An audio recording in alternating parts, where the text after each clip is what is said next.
Original soundtrack is winning so far, yes? Okay, good. Good choice, people. Good choice. I'm gonna just get this going, like, now. 3, 2, 1, begin video games, because this starts with, like, kind of a long intro, and it sucks, and I hate it about as much as everyone else does. RPG runs, am I right? They be like this, but yes. Hello, I'm Punchi. You're watching the Tetsuya Nomura Power Hour. We're starting with The World Ends With You. Final remix. Recently, like as recent as last year, I think. Was it 2017? I don't remember. Never mind, who cares?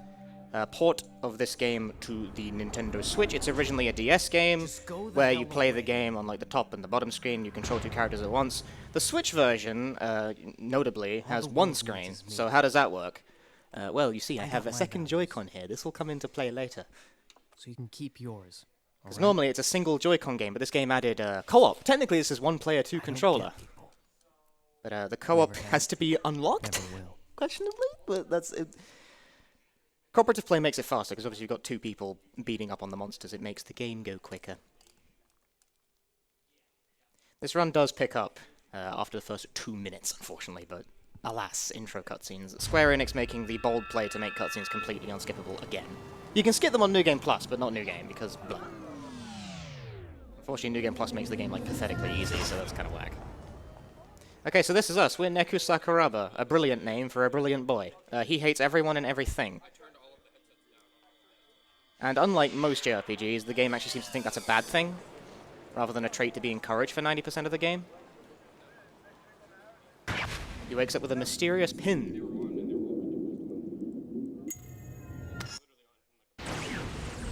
That allows him to read minds of everyone around him. Cool. Sort of gameplay. The tutorial here is like telling us we can tap the pin in the corner to make it like scan minds, or we can press a button on the controller. This game actually has 2 control schemes. You can play it with like the Switch disconnected from the dock and use the touch controls, but obviously that's not as fast as playing cooperative because you can't do co-op on exclusive the touchscreen, nor can you capture like video feed off of a Switch that's not in the dock, so that's out. Okay, so now we're being attacked by frogs. Neku, at this point in the game, is a defenseless baby who cannot do anything. So we can move around. Watch yourself. The only thing we can actually do at this point is pause the game and immediately run away. But we've learned the ability to dash, which is important because it lets us dodge things. Cue sick intro. You paid for the original soundtrack, and this was a good choice for this one. So yo, The World Ends With You. In Japan, it is known as It's a Wonderful World. I don't know which, like, translation genius came up with the name The World Ends With You, but when they re-released the Switch version in Japan, it gained the subtitle The World Ends With You, replacing the old one, because apparently, like, Square Enix Japan liked that translation so much they replaced it. And throughout this run, we will learn how to be fashionable and trendy in the streets of Shibuya. I have notes here, it's a long run, bear with me. It's very... being fashionable is a very exact science, you see, and being fashionable is actually very important. You gotta manage all this stuff. A quick review of that. Takehara Ishimoto, the god composer of this game. The people favor the original soundtrack. I am right there with them. You know, it's nice to give people options. And this game features Tetsuya Nomura's most restrained character designs in that there's like an average of only 1 zipper per character. We got Kingdom Hearts 3 coming up next, so if you want to see what, like, truly... There's the man himself, Tetsuya Nomura. You want to see what happens when this guy has no limits whatsoever, pay attention to Kingdom Hearts 3 coming up. So the reason the Switch version is preferred for speedrunning is actually the text mashing, as dumb as that sounds. But it's true. Because in the DS version, the text goes so slowly you can read the entire script of the game with absolutely no issues. Whereas on this, you can actually speed it up somewhat by pressing a whole lot of buttons on your controller. Here's our partner. We like her. Shiki Mizaki. She's ridiculously strong, like for an early game partner. Co-op is not yet unlocked. She just hands us a fire pin and is like, go burn some frogs, which, like, you don't gotta tell me twice. So we skip the tutorial there. Pyrokinesis is done by tapping the screen and dragging, but You're good as gone. we can drain the gauge slower if we tap with exact movements. Like, you notice the gauge in the top left under the fire pin is draining so slowly, like, barely moved it at all. That allows us to more efficiently deal damage to get rid of the frogs. Because if we, like, pins have a recharge time when they are used, so we want to avoid that. If this guy bunches up, that'd be lovely. No, please come here. Please vamos. Yeah, I'll take it, whatever. Easy. So when the enemy gets on top of you, that can be a problem because touch the ground pins, when enemies are over you and you try and, like, click yourself to use the pin, the game will confuse your input for, I want to touch myself, which, like, haha, very funny, but it will result in the input not coming out. Which is not ideal.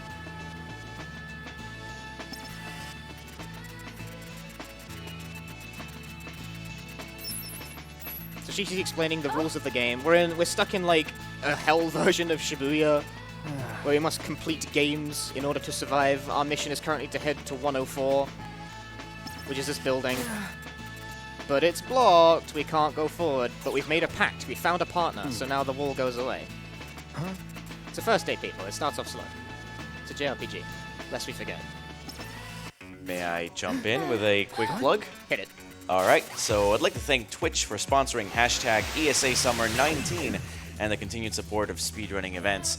Just as a cheeky reminder, every subscription and every cheer that you give to this channel will be donated forward to the Swedish Alzheimer's Association. So if you feel like this is the best way you can support the Swedish Alzheimer's Association, then feel free to do so. Alright, so now we have Shiki in combat. She fights with a cat. The cat is the strongest being in the known universe. It does so much damage. But this is like how the partner control normally works if you're playing the game in single player mode. So don't like concern yourself too heavily with how it works, because you're not gonna see it much. As soon as co-op is unlocked, I'm hitting co-op and I'm not looking back.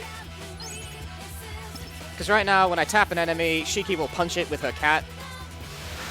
Which, you know, lovely. And it does extra damage if you, like, attack together, which can actually be a bad thing, depending on circumstance. We'll get into that. For the time being, I'm just going to roast this guy as efficiently as I can. It is impossible not to get cross-combo. You may notice that they lag the game when that happens, like, you have, like, hit stun freeze. That's the reason why it's not always ideal to actually attack in sync with your partner, which is very cool, because this game's all about, like, learning to trust other people and all that stuff, so the speedrun actually straight up undermines the core message of the game. It's my favorite kind of run. And that is the end of day 1. It's more of a tutorial day to get you used to this game's very odd control, because this is an entirely motion-controlled game, like all inputs, all attacks, all everything, it's all motion control. All menus are motion control as well. That's really annoying. You have buttons, use them.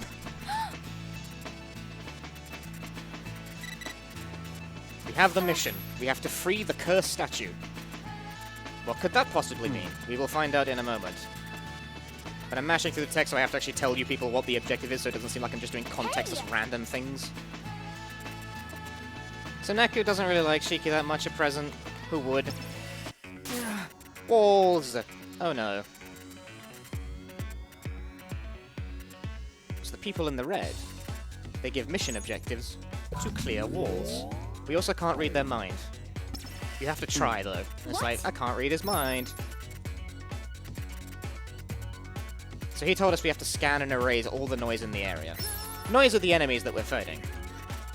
When we try and read people's minds, sometimes, like, horrible frog things appear. This game is mostly throwing, like, cars at frogs. Focus. May I jump in with a donation? Yep, hit it. All right. We have a $250 donation from Anonymous, Dang. saying, good luck on the run and great job on commentary as always. Thank you very much for your incredible generosity, my friend Anonymous. Ah, I ran out of charge. Easy. So this is like a pin tutorial. It's showing us that if we tap enemies with this one, it does like thunderbolts and then shoots bullets. This is a way for the game to explain core mechanics. This is telekinesis. This is a cool one. This allows you to fling objects. So see this motorcycle? We're going to fling motorcycles at frogs. Okay, that's the traffic barrier, whatever. The motorcycle does more damage. It's bigger. There you go. Yeah! It gives you the pyrokinesis pin here as well, because the psychokinesis pin is really janky. So they didn't want the player to get stuck that early. Is it last mechanical motion exploration? This one's just slashing. You slash across an enemy. And and it will slash them. This is a very good, like, standard go-to attacking pin. If you can keep them together like this, it's ideal. Perfect. So, who's next? Very, very nice. That will be a go-to for much of the game.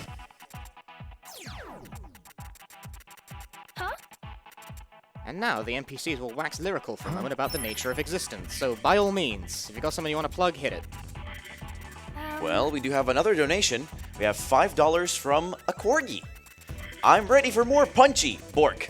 Corgi approved, Bork. Let's defeat Alzheimer's, Bork. Thank you very much for your donation. Very nice message.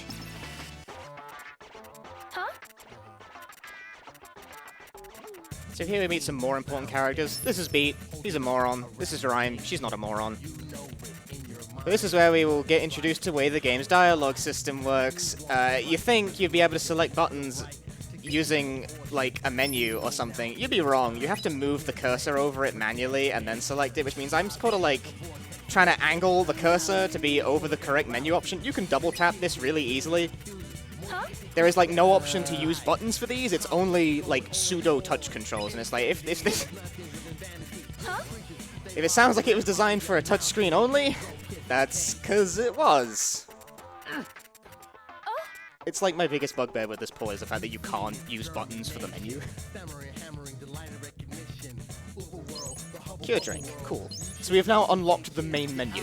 You have to unlock the main menu in this video game. But it's okay, right now we're good. We can't go here yet. There is a wall. But now we're coming up on the pivotal moment of the run, where co-op is unlocked. Cooperative is unlocked. The run truly begins, and also the hardest part of the run, calibrating the Joy-Cons. This actually has to be done very delicately, I'm not even joking. Don't touch the second one at all while it's sinking, or you run the risk of getting a nasty drift that will ruin everything. Equip pins, what do we want? We want shockwave, we want force rounds. Cool, good. Let's fight monsters. With 2 Joy-Cons. So now we get to see Shiki has 3 pins down here, and the partners are all crazy strong. We can do this, Neku. Do you notice how every hit Shiki's doing is doing about, I don't know, 3 times as much damage as anything I'm doing? That's going to be a recurring theme across the entire run. The partners are crazy strong. All of the partners' psychs. Every attack in this game is called a psych, all the pins. And they have an associated efficiency value, which is how they translate your attack stat into damage. All of your partners' efficiency is 200%, all of them, on all of their attacks. So they're very efficient with attack that you give them, and also, they hit like a dump truck on fire, constantly, always. So the small girl with the cat is built like a beefy one. That was nothing. They will reach a certain point in the first week where Neku attacking enemies is actually going to just get in Shiki's way, and we will let her do, like, almost all of the heavy lifting.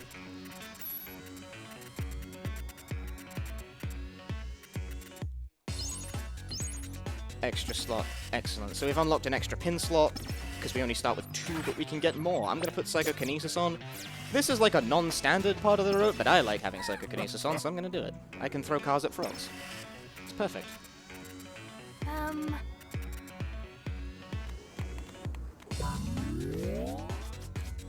Scanning the statue of Hachiko reveals no noise. Shocking. So we must investigate the statue. We have to look at it briefly, because we do not yet know the way to lift the curse. You gotta go to this statue, Leica, and discover a key word.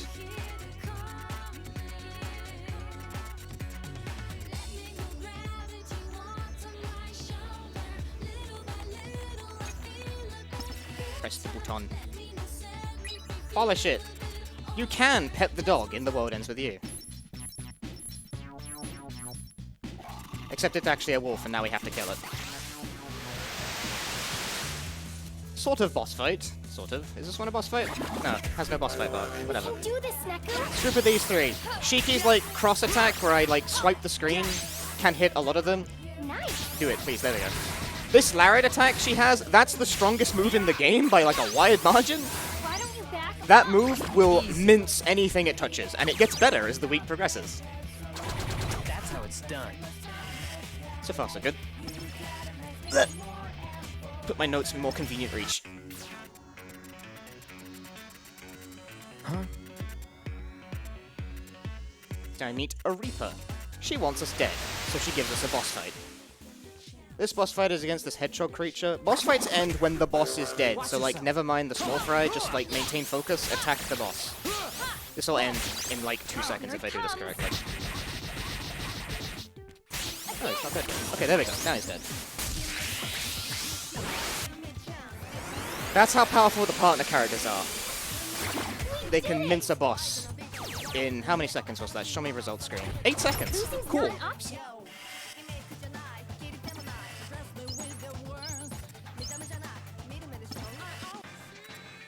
And day 2 ends with a rather melodramatic cutscene where Neko attempts to murder his own partner. So if you've got anything you want to plug, hit it. Go for it. Very well. I have a couple donations here. $50 from Maz Dangerous 86. Donating now because I'm gonna watch this VOD a lot in the coming years and want to see my name mentioned. Good luck, Punchy. Turn that awesome game music up. Well, that's your goal sorted, Maz. And another $5 from Kira Takemi. This game is so special to me. It helped me come out of my super edgy phase when I was a teen. Best of luck to Punchy. Have a game saved for good luck. And remember, Konishi is best girl. Thank you both for your donations. That's kind of funny, because, like, honestly, same. This game is about a super edgy teenager who, by the end of the game, learns to stop being such a dumbass. And, like, it's not the deepest plot in the world, but it has, like, a message. It does speak to that sort of demographic. It spoke to me when it came out. Feels a bit embarrassing to admit that, but it's special to me as well. So I'm speedrunning it now. It's also really good. That also helps. I'm checking my notes. This is the part where fashion happens. We wake up in a dark room, and because this game apparently functions like a TV show, it feels the need to recap the cutscene it literally just showed us. So last time on The World Ends With You was 5 minutes ago. I know, I was just there. I just saw it. Neko apparently having gained the ability to do a force choke within the last 2 seconds. This is not a thing he can do in the game. It's like, oh no, she's dead. We didn't actually kill her. Huh? It's okay, she's fine. Shutdown PP. That's a mechanic we're never going to use because it requires you to not play the game for a week.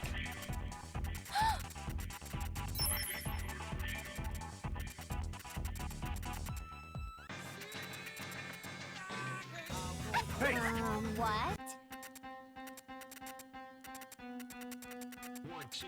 Tell me who you are, who you were, how much have you been paid? Take it easy. Mind if I jump in Yep. with a little plug while you mash? Very good. I would like to thank one of our partners, the Yeti. The Yeti has a special line of ESA merchandise, which, in my opinion, looks absolutely amazing. They have 3 shirts and a pin for everyone to buy. And remember, for every $14 that you spend on a shirt, and every $10 you spend on a pin, 5 per shirt and 4 per pin will go directly to the Swedish Alzheimer's Foundation. Check out their awesome ESA selection and other gaming items at www.theyeti.com/ESA. That's www.theyeti.com/ESA. So right now we're learning that the objective is to defeat the Master of A East, which is where we currently are and where we started. This guy tells us we need to find the tech to repair the lights in the stage, and now fashion will occur. We have very limited money to start the game with, and money routing is very important, so I have to hope I don't mess this up. Ribbon bonnet. Good That's what I day. want. Which one's ribbon bonnet Thank again? you very That one. much. That's ribbon bonnet. Very important you actually buy the right thing. I look forward to your next Shiki visit. can wear this at the start of the game, and it's very, very good for her because it gives her +5 attack. And we've established that the companion characters can do like really good things with their attack stat.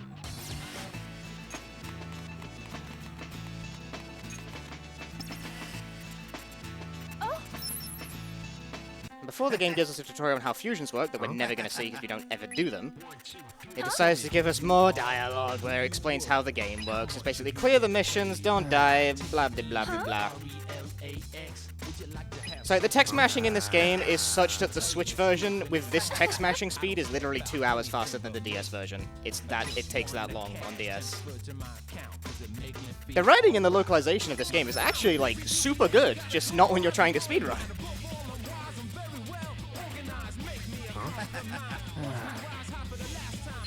But we'll get there.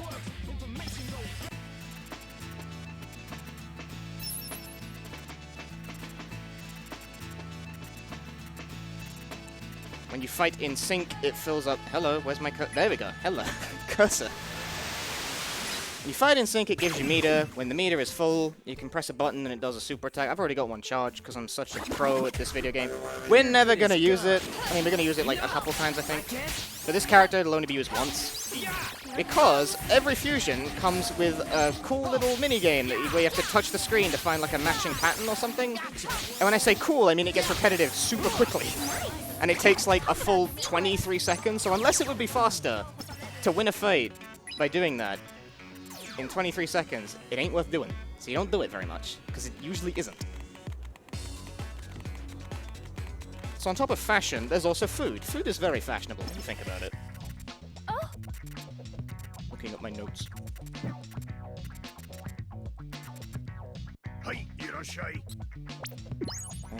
Two miso, one shio, one tonkotsu. The shio is not for eating at any point. That would be considered treason.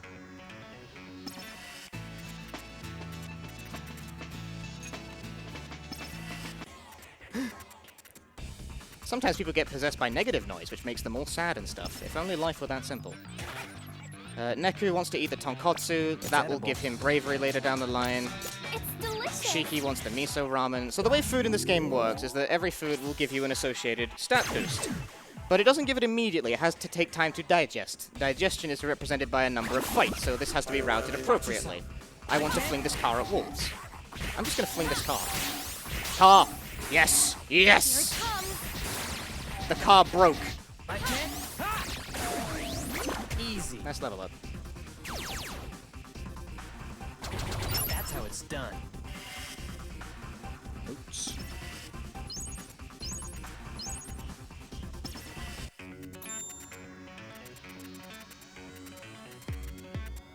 Okay, so now we can drop by A East because the tech is back. I'm going to reduce my level to 1. We're going to do this for most of the run. Reducing your level reduces your HP and therefore makes you insanely fragile, but it increases your drop rate, which is super good for getting rid of luck-based elements of the run, because it doesn't matter if you have less health if you ain't going to get hit. We're going to do most of this run at level 1. Technically, this is mostly a level 1 run. Do this, Neku. You don't play it like that, though. This is a special noise called a pig noise. They're optional. We're killing this one because it gives us money. That was nothing. And we need it later to buy ice cream.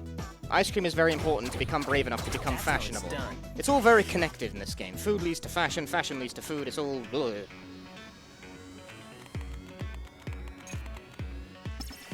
Okay, more mashing inbound, so by all means, hit it if you got something. Very well. I have a $5 donation from Lori D. Bunnykin saying, "Hey Punchy, good luck on the run. Good thing I'm not restreaming this one because I might fall asleep again. If I don't see it through to the end live, I'll check the VOD just to make sure the run is F for fabulous." Thank you very much, Lori. Watch yourself. I did a run of this at an online marathon a while ago, and Laurie was the restreamer, and she fell asleep after my run, so I was like trying to ping her on Discord to wake her up. It was the fun experience for all involved. I had to like stall for time by doing extra content on the game. It was like, wake up! We did it. That's how it's done.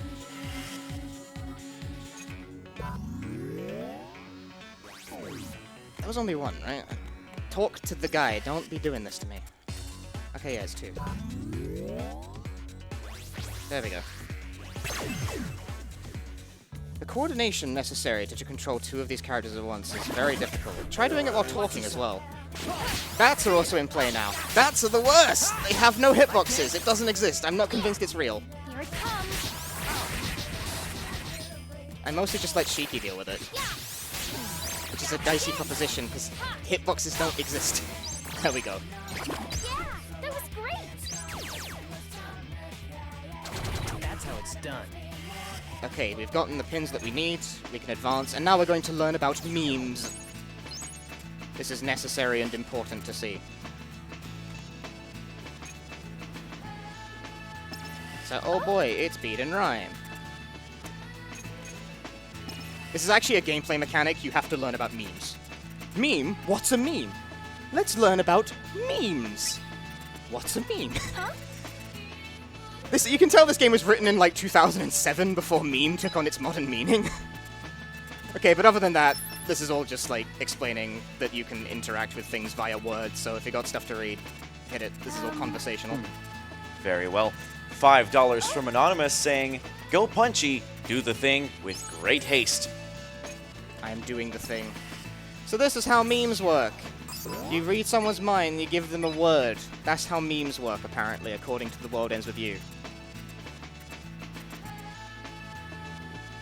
Didn't work so well on that guy. We gotta find the right meme to deal with the tech. I can think of a good meme or two. But first, fight a pig. This will give us more money. This won't be hard. Because you are kind of strapped for cash early in the game, and we rather need lots of money. I don't think any of those hit. Talk about seamless. I think all of Shiki's attacks just whiffed that. That's how it's done. 5,000 yen. Sweet. Pig drops are fixed, so now we have to cash in our pins, because they're a form of money in this game. Because the economy is truly like that. Now we have 15,000 monies, with which we can buy Welcome to Sunshine. all the ice cream in the universe. We need this ice cream because when we digest it, it gives us bravery. The thing about being brave is that it lets you wear girly hats, and the thing about girly hats is that they make you really, really strong. So that is Neku's diet for the rest of the run, is a whole bunch of this stuff. So we go back to the concert stage, talk to this guy who's hiding in the darkness, and he gives us the meme Fuse. Not so hot a meme, if you ask me, but, you know, I'm not the one who wrote this. But this is one of the few instances of where you can actually do some optional content, and we are going to do that because it will give us money that we need to go faster later. So this girl out here, she has the meme cough drops. I sped past the cutscene where this was happening, but the rock singer dude has like a bad throat, so the meme is that if you tell the guy to go get cough drops, he goes and gets the cough drops. And the rocker dude is like, cool, thanks man, take this pin, it'll be worth a lot in the future, except it's worth a lot right now, so you sell it immediately and get a whole bunch of money. Cough drop.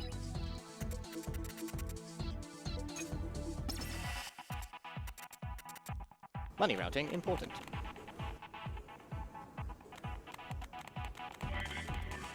This is, like, missable. If you don't do this, you don't get this pin. Makes 100%ing annoying. I mean, there's, like, chapter select after you beat the game, but... whack. That's done now. Now we can give him the meme that actually progresses the game.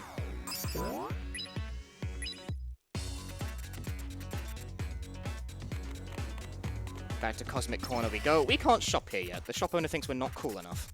And we're never going to shop here because the clothes aren't good enough for us. They're not girly. All the girly clothes in this game have amazing stats. That's just how it works in Twellyland.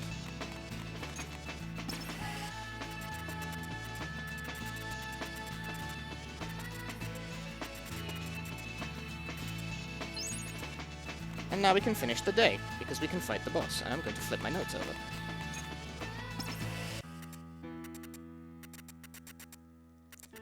What?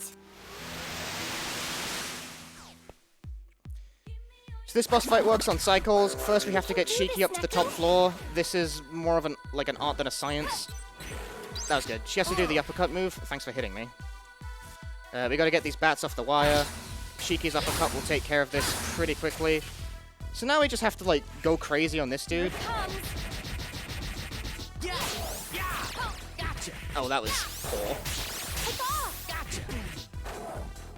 Yeah, okay, that whiffed. He's decided to be invincible and not play the game, which means I have to wait for another cycle to go off. Also, I have no health. I should probably take care of that.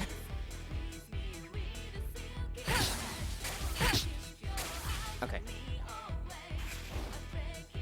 Shiki, do the thing! Thank you! God! Motion controls. That's how it's It works done. about as well as you'd expect. It's a mixed bag, to say the least. We gained Poison Bones automatically from that fight. Poison Bones is a great pin. It has a random chance of inflicting defense break on enemies at the start. We're gonna use that because it's good. Defense break makes things take more damage, and like they take a significantly more amount of damage. And it works on everything that's not a boss fight. Whoa! Get used to that voice clip. You'll hear it a lot.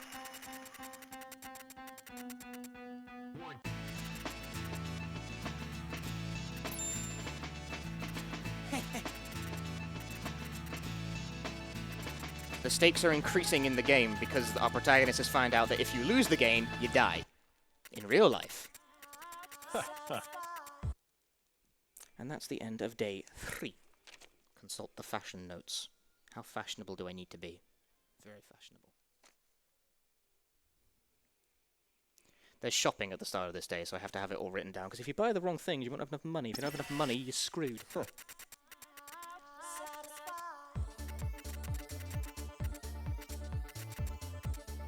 Unfortunately, it's a 3-hour run, so good luck keeping that all in your head. Nice audio balancing. Yeah, that's a thing with the game. The audio, the music in this game like wildly varies in audio level. Don't worry about it. Just in case Tech was back there, like scratching their heads, wondering what the hell. It's the game. It does that. Don't worry about it. There's one track in this game in particular that's like deafeningly loud. Look out for it. There's nothing you're gonna be able to do about it. It's gonna happen.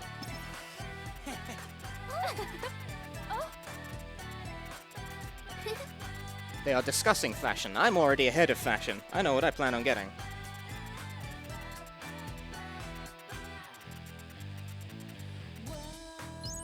Okay, now we can sell the pin we just got for mucho dinero. Spicy. Let's go shopping.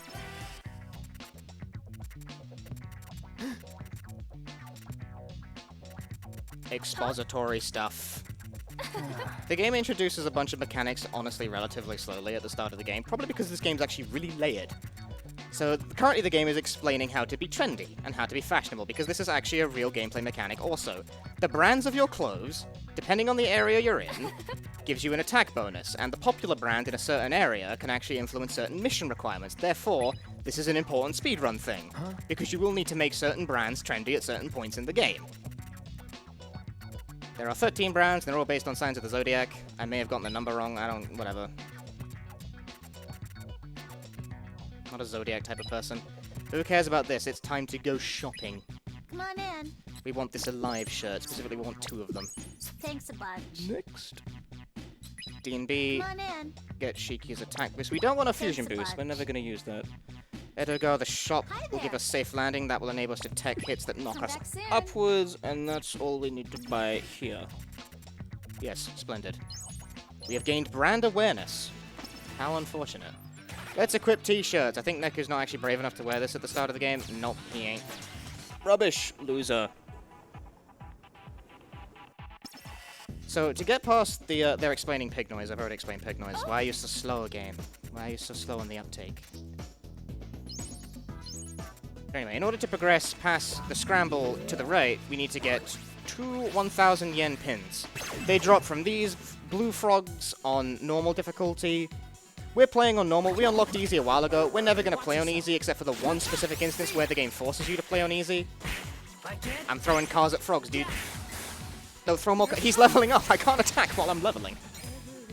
So, who's next? So this has a high drop rate, but it's not 100%. I think that was it. There's one of them. We need 2. Currently, we can't fight more than 1 enemy in a set. It'd be good if we could. We'll unlock that ability real soon. But right now, that's a no-go. Yes, more car. You're good as gone. I like how hitting the car also, like, changed the camera angle. Oh, it broke. Here it comes. Rude. I think I failed the That drop. was nothing. That's rude. That's like 90%. Oh no, it dropped. Okay, I'm wrong. Excellent. Failing the drop there is a fantastic way to lose like a minute right out of the gate, so that kind of blows. We've gained extra slot. We're not going to put that pin in just yet because we'll walk halfway across here and get interrupted by a passing cutscene. And she starts talking about the fact that we need to take our pants off because there is a button loose on it, so she makes us strip in the middle of the street so she can fix it. Before that, we get Love Me Tether. That pin is awesome. So I'm going to equip it. So one of the changes to the Switch version of this game, this is also a solid opportunity to put Poison Bones on. So one of the changes to the Switch version of this game is that certain pins that previously required you to use the game's like mingle functionality. It's a thing where like you could put the DS in a state of wireless communication and then it would like interact with other people near you, but if you didn't live in Japan, you were totally SOL on getting that feature to work. They changed those requirements to more standard like battle requirements. I mean, certain pins now evolve into really good pins very easily because they have become battle pins rather than mingle pins. If it sounds like there's a lot of mechanics to keep track of, yeah, tell me about it. Notes. Yes, we're good. This game is ridiculously layered. By the time you get to the late game, there's like so much going on, it's actually super hard to keep track of. But that's why people love this game. It starts slowly for a reason. Because it's so much to keep track of, especially if you're trying to be super optimal about it. By the way, Ram's dead. F.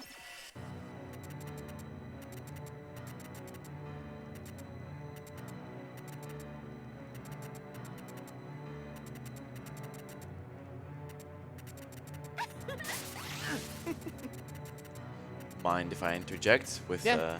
one of our partners? Well, I'd like to give a shout-outs to ViewSonic Elite, one of ESA's partners.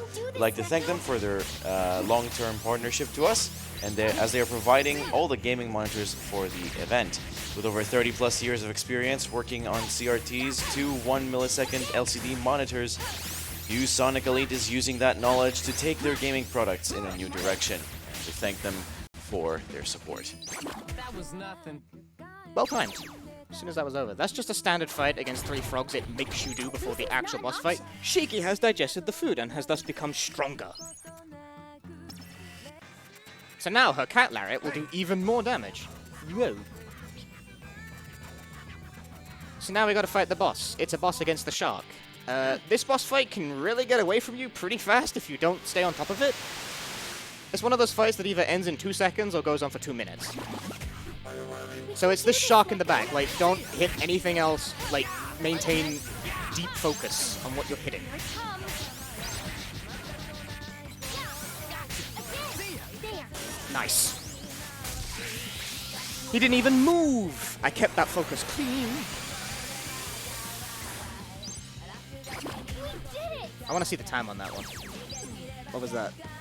10 seconds. Sweet. Not an option. All right. Boss fight concluded. Hit it if you got something you want to read. I do. It's $5 from Watsu, and I apologize in advance for not being able to exude the energy needed to read out this comment, but hands-free tin pin slammer. We demand hands-free tin pin slammer, Punchy. Oh my god, I actually can do that. Thank you for your donation. So that was day 4. Now we're on day 5. Where are my notes here? Spicy. Getting my notes ready.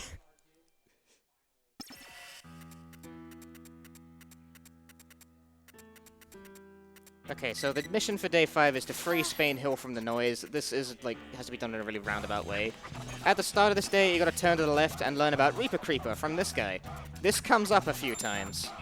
Yet another mechanic. You have to drag a coin across a piece of paper without him noticing, but you don't have to do it like that slowly. The DS version was crazy finicky about this, but presumably because motion control is now in play, they made it less sensitive because it's really, really annoying and kind of difficult. And now, for prep, we are going to buy a CD. Hello. Thank you. Some more preparatory menuing. We're going to reduce our level to 1. Actually, I've already done that, apparently. I'm a genius. Miso ramen for Shiki again. It's delicious. Can Neku wear this yet? He can. He can wear the Alive shirt now. Neku, put this on. Brave, you gain 1 bravery per level up, and also food gives it to you, so you gotta keep on, like, track of that. We need 2 of these. Perfect. Excellent. That's actually really good luck for once in my life. My PB had to go hunting around for all those. It's really annoying. You're good as gone. That's defense break in action. So all those like D down arrows you see there, that's defense break kicking in on the entire screen. And that's why Poison Bones is super good. It's all you. Because it means they will now take like double damage from everything I hit them with. Easy. Oh yeah, it's 2-chain now. We can chain fights now. Exciting. You're good as gone. So chain fights, they are fights done sequentially. And that means the enemies get stronger on successive chains, and they can therefore like kill you if they look at you funny on late chains. But it also increases the drop rate proportional to the number of fights in the chain. So we had double drop rate there for that whole shebang. Which means we get lots of money! That's why we spend most of this run at level 1. It just works out nicely like that. Okay, we get Murasame there. That is a pin that does an uppercut motion. I kind of hate using it, but we have to because speed. You need it at level 3 at a certain point, and that will be useful to us. Replace our Shockwave pin with a better Shockwave, replace Force Rounds with Murasame. Level goes to 1, and then I think we're gonna go buy hot dogs. We need the dog. These two are arguing. This is important. They're the source of the noise in Spain Hill. Bienvenido. Benvenido. We need 5 of these. We're not going to eat any of these for like the first week of the game, but that's okay. Muchas gracias. Gracias. Splendid. Okay, so now we give it to that guy. We needed the CD to get past this guy because that's his mission. This is technically optional. You don't have to do this, but it's more efficient to do it now than it is to do it later. So now we need to get cash up to 60k, which means doing menuing. Oh boy, here we go. Do I even have enough money at this juncture? Yeah, I do, I'm fine. Barely. Where's the money at? Where's all my coin? What do we want to buy? We want to buy Come on in. 2 cotton biker vests. We wish to buy 4 purple sneakers. Yeah, okay.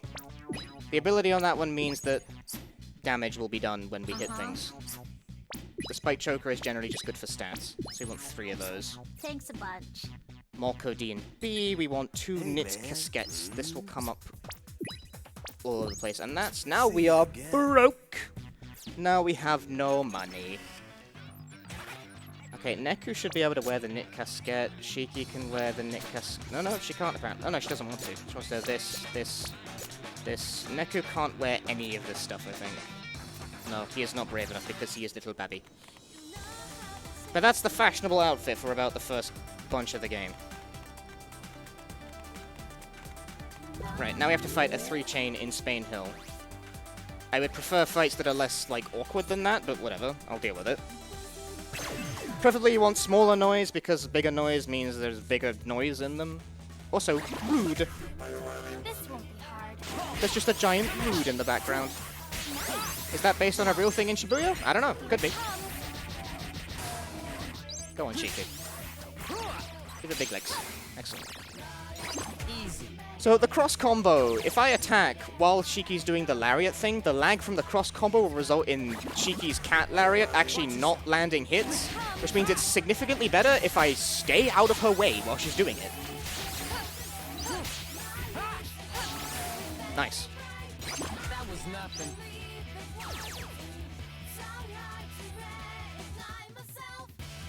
Or cat lariat. I'm gonna plant the cat lariat between these 2 hedgehogs, it'll blow them up. Meanwhile, I'm gonna poke these guys. Oh, these aren't dead. These died. Thank you. Nice mid-air level up, bro. That makes Neku braver, but not brave enough. That's how it's done. We want Murasame to be level 3, but no more than that. So we're not actually making a dent in the noise coming out of Spain Hill, because these two are having an argument, and that's creating the noise. Level goes back to 1. We leveled up in the middle of that fight. We don't want it. Focus.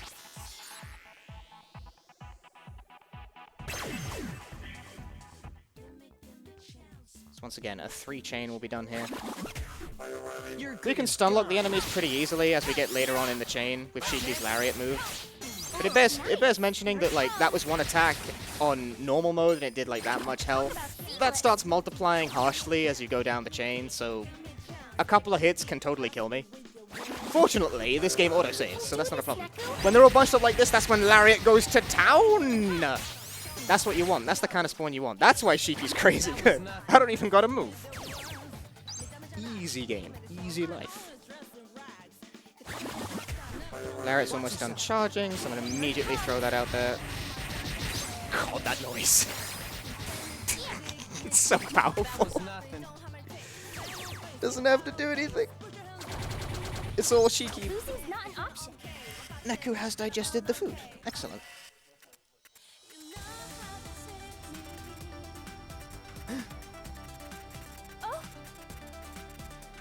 Okay, so now that Neku has digested his food, A, we need to feed him more food, i.e. ice cream, and 2, that means I can now get him to wear the spiked choker.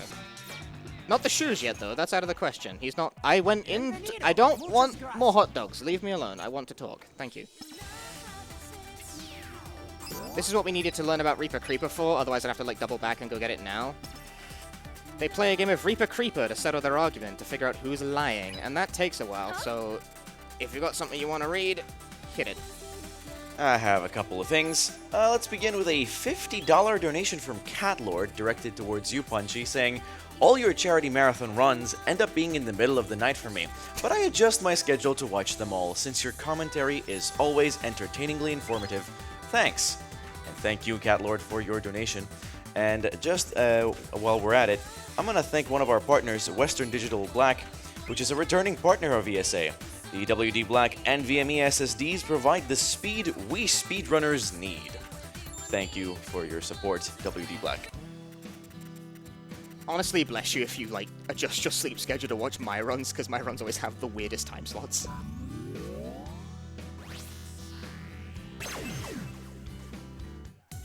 The early morning. Like, if it's weird hours, that's where you know it's at. Go on, Shiki, get him. And Shiki will finish this off with the Lariat, just 40 damage, all the ticks. Look at him go, look at that cat go, look at him dance, he's a star. He's the MVP of this, like, first bit of the run. Shiki's finished her food. We don't need to feed her anymore for the rest of the time we have her. Mostly because you can't, but... There's a fly on my right arm. Go away. It's bothering.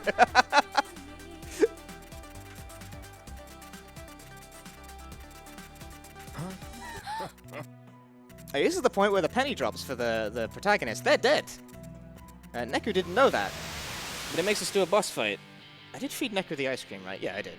I'm a smart boy. This is a boss fight. It's not gonna feel like that. This guy is a chump. I'ma bully him. Only bully. Again, I'm gonna stay out of Shiki's way while she does this, because it's actually genuinely not to my advantage to get involved. It's to my advantage when this starts happening. But when she's doing the Lariat, honestly, just stay out of her way. It stun locks by itself. It's so powerful. It's so good. You need a certain degree of coordination to do this, because, like, it's a really finicky input. You have to, like, tap and hold, but you gotta, like, move while doing it. It's like... It ain't free. That's how it's done. I'm well practiced.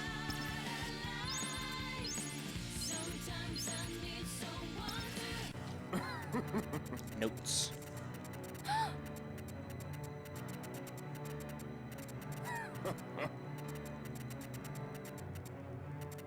Okay, so now we're on day 6. This is a rather pivotal day. I'm also making sure I have my notes here correctly. Yes. Because this is where rare metal farming comes into play. Oh boy. There is a crafting material in this game, because certain shops will only sell things to you if you have the right materials for it, because of video games. Rare metal is the prominent one across the entire run. And the drop rate of that is random, which means I need to keep, like, super good track of how much I have across the whole run, otherwise things can go pear-shaped in an instant. Because it may, like, cause me to fail to get certain key pieces of equipment, etc., etc. They mainly drop from bird noise, which is, like, a double whammy of annoying, because bird noise are super frustrating to fight.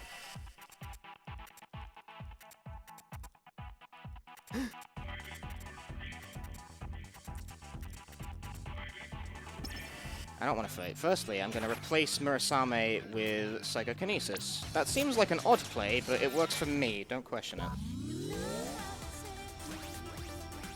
Exit. Thank you.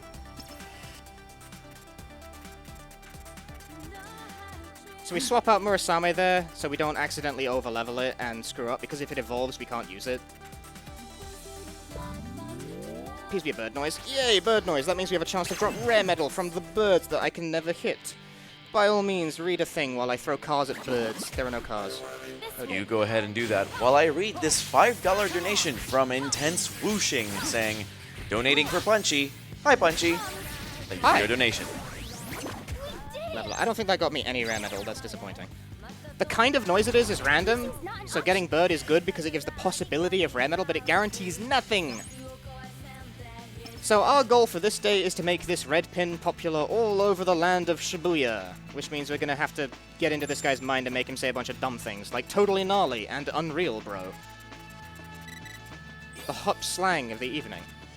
Hop. I can't brain properly. Mash better, fool. So make him say totally gnarly for this one.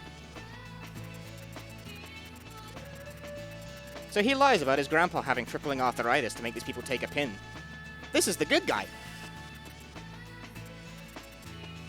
Alright, now we gotta head off to this street. This is a quiz. Oh dear. Edogo, the shop is this one. High heels is on the sign. This guy uses bubbles. I know my 12 trivia. I'm good at the video game. Okay, so this screen is the important screen, because this is the one where all the birds are. And thus rare metal farming. I'm get this conversation out of the way, though. Might as well. Unreal, bro. So this guy is a Slammerai. He plays the in-game universe game of Beyblade, except they get called a Tin Pin Slammer for some reason. Don't scan yet. I have to set my level back to 1 for optimal drop odds. I need to find birds. That's 3 birds. I would strongly prefer 4. Scroll a bit upwards. The positioning of this stuff is totally random. There's nothing I can do about it if it decides not to give me a 4th bird. Why are you so awkward, video game? Find me a bird. I'm gonna have to settle for 3. That's annoying. Well, maybe it'll be fine. It's random. We can see if it drops good, the drops are good. Here it comes. Hit the bird. You can do it. I believe in you. There's still an enemy back here. I can't see it. There we go. Good lord. That was great. Enemies in this game like to hide in a corner off the camera. It's just a thing with the port. We can do this, Neku. That bird's getting bodied. They're both getting bodied. Get bodied. Okay, that was 2 rare metal drops, I think. Talk about seamless. I want at least 6 from this. If I don't get 6, I'm gonna have to, like, do another set of fights, which will suck, but it will at least guarantee that I get the thing. Watch yourself. Here it comes. Shiki does Shiki things, meanwhile. Neku continues to be of not much use, because the WoW sign is all the way over here. Wow. That's not very useful at all. Okay, how many rare metal did I drop? I got 6. That's enough. That's how it's done. The number is a bit exact, but that's enough. But before we proceed, I gotta talk to this guy. That gives me the crafting materials I need. And now I can go all the way around this way. And buy things. I'm checking my notes for what to buy. Excuse me, it's very complicated, I assure you. So we gotta talk to this guy. This is what we needed Murasame at level 3 for, because he asked for specifically Murasame at level 3 because he's funny like that. How's Neku's bravery doing, by the way? 29, he can wear shoes. Brilliant. It's edible. Eat your ice cream. Get that off Shiki. We need to trade those in for biker jackets because it's a crafting component of the biker jacket and you can't craft what you're wearing. Come on in. I do have a- Nice, isn't it? It is very noise. Nice, isn't it? It's very noise. Let me buy it. No, buy game. Thank you. Thanks a bunch. And now we have 2.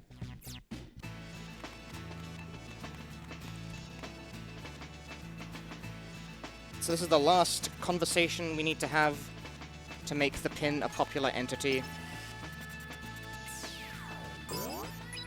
to say, come get some hot stuff.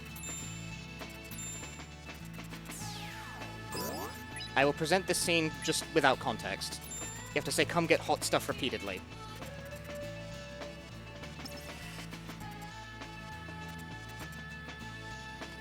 And now we head back to the Q floor, i.e. the Shibuya Scramble.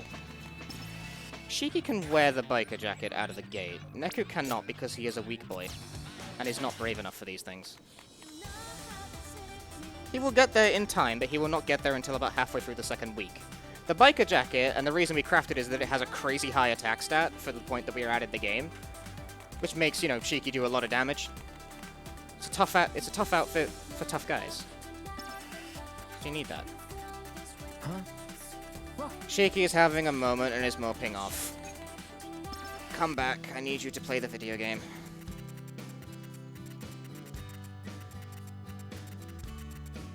Huh? There's two of her.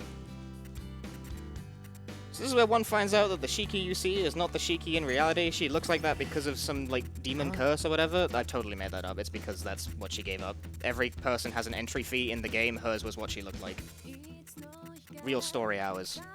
Experienced the whole plot of Twelly in a compact format in about 3 hours. But for now, we can get back to being fashionable. My favorite activity. So this is where the game introduces another new mechanic. There are more of them! This never stops! Wearing certain pins into battle can increase the brand awareness of the area you're in. You can change the trends to your liking, so we have to wear this is the wrong menu. I'm a genius. Where's the pin? Here it is, this one. That goes on the Poison Bone slot. We want to find birds, because it will give us rare metal drops. There are no birds here, that's disappointing. Maybe there's birds over here? Show me birds, game. That's birds. Give me birds. Yep. Splendid. That's all well and good. Yeah, okay. Notes. So the Poison Bones, the pin that we place Poison Bones with, the red skull, makes Neku move unbearably slowly, and therefore he basically can't fight. So Shiki has to, like, carry even harder than she does normally, because, like, Neku is pathetic. Also, birds don't have hitboxes. They don't exist. It's not real. It's fake. It's fiction. We made it up. This is why Psychokinesis is a good pin choice, because if Neku can't move, throw cars. Except he can't throw cars if he's leveling up. Stop leveling. I can't see what I'm trying to hit, bro. Come on. Oh god, the controls have become disconnected from the thing. There we go. I'm back in. That was 2 rare metal drops. Tight, I'll take that. The drop luck is honestly more important than how long the fight's going for at this point. It's manip. There is, like, seriously nothing. Oh no! He flew close enough to get hit. Where's the other guy? Come back. Let me attack. Shiki just lariated it. Oh my god. Why is game like this? How many rare medals is that? 5! Dang! That's solid. That's powerful drop luck. I'll take that any day of the week. Starting with 5. We need, like, an amount across the whole game. I don't remember. It's like 13 or 14 or something. Either way, we're off to a flying start with that. Feeling very good about that. I leveled up during that, so I need to reset my level back to 1. And also, I think Neku... No, she does not need to eat ice cream. I am wrong. There are no birds on this screen. A sad story. Thanks, game. Very cool. That's a Switch port bug, because a Switch port is very, very good, where it sometimes starts fights without your permission. Leave. Shiki doesn't like it when you run from fights, because she's awkward and fussy like that. Thank you, that's a 3-chain. Game be like that sometimes. We can do this, Neku. Throw the motorcycle. Throw it! Ah, it's overlapping too much. If enemies start overlapping throwable objects and you're, like, near them, it'll prioritize you to... I still can't move. I can't see what I'm trying to attack. It's over here somewhere. There it is. Hello. You wanna, like, hit the thing? Thank you. Talk about seamless. The motion controls are an admirable substitute for the touch controls of the DS version. There are certain weak points of it, to say the least. Get him. Get him good. There we go. Also, coordinating two of these. This is co-op. This is intended to be played with two people. I am notably not two people. That bunch is good. That's what you want to see. Ah, two of them for escape. No. Or she could just kill everything. That was nothing. She's become too powerful. She must be stopped. Losing's not an option. Hey, Neko digested his ice cream. Splendid. Now I can feed him more ice cream.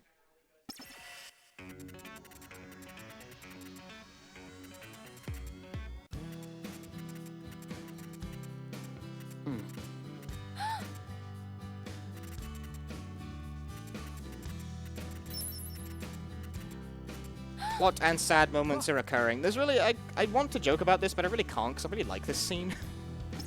I'm sorry, I'm a big sentimental goofball who likes the video game stories. I forgot to put the pin back on. We do not want to wear this pin anymore. It's bad for your soul. Have poison bones instead. But now we gotta track down Sheik again, because she's having a strop.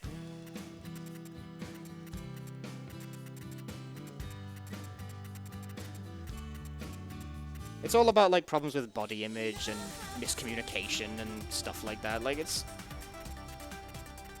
very good within the context of not trying to blaze through it. I don't know why this song plays here. This annoys me. This is a boss song. Go away. This is a thing in the Switch version. It just plays this boss song here. Why are you like this?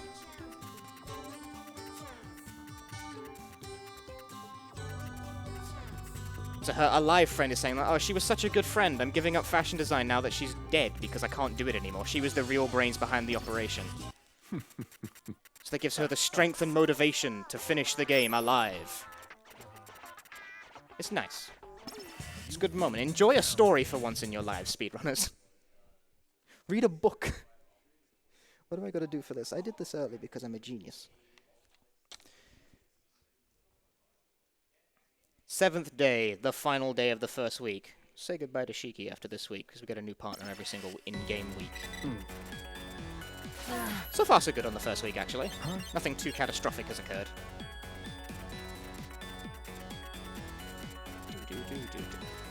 This remix is from Kingdom Hearts. You may note this is not the original soundtrack, because it does this regardless of your choosing. It's okay, it's not playing the remix versions of songs at least. You paid for that and you got that. So this guy won't let us pass unless we do a 3-chain battle in any area, so we're gonna go back to the scramble to fight birds. Except I need to feed Neku more ice cream before I do that. Remember to do these. Oh, I did feed him more ice cream. I have small brain. Where are the birds? Show me birds. These are not birds. Those are frogs. Notably, frogs are not birds. This is important. Where are the bird noise? These are bird noise. Yay! That's what bird noise look like, by the way. I refer to these things like automatically. Frog noise look like the other ones. This is bird noise. It makes sense when I say it, I swear. Throw cars at birds. Yes. We're not going to do this the whole game. Like, psychokinesis is not that good, but it's, like, good enough. Drain the pin before the next fight. If you drain the pin before the fight ends, it will stay charging during the intro to the next one, which enables you to get it up and going faster. So it's important to sometimes waste your attack charge. Nice. Mince that one. I'll take half a bar. I ain't gonna waste that. So this gives us more opportunity to get rare metal grinding out of the way. Because if I drop enough here, I don't have to worry about it for the rest of the run. Except I have to contend with birds. It really does not look like it would be difficult to hit them. You would be so wrong. You are so wrong. You are so immeasurably wrong. You have no idea. 7! What? That's crazy high! Okay, I don't need this anymore. Okay, bye notes. Those are gone. I don't need this anymore. Thank you. I don't need them anymore, though. That's like enough rare metal to fund everything for the whole rest of the entire game. Absolutely dibbity dunzo. I do not need it anymore. That's a crazy amount. That's like all of it. I'm all good. So we try and ignore that Reaper dude and he's like, hey, what's the rush? And thus, he sicks a boss fight on us. Delightful. Shiki, you're standing on the car. Shiki, you're in the car. Shiki. What? She spawned in. That's a new phenomenon. So we're actually going to use a fusion on this one. It's the only time we're going to do that with this character. Enjoy it while it lasts. I have to not watch this, actually. So this guy comes on screen, the big bird, you see his shadow. As soon as he's on screen, activate fusion, and now I have to do, like, quick tile matching with 2 controllers. See the thing at the top? Press it, both of them. Monkey see, monkey do. The more you press, the more your attack multiplier goes up. You want a good score, because if you get a good score, you can one-shot the boss. Ready to die. 20. That'll absolutely do it.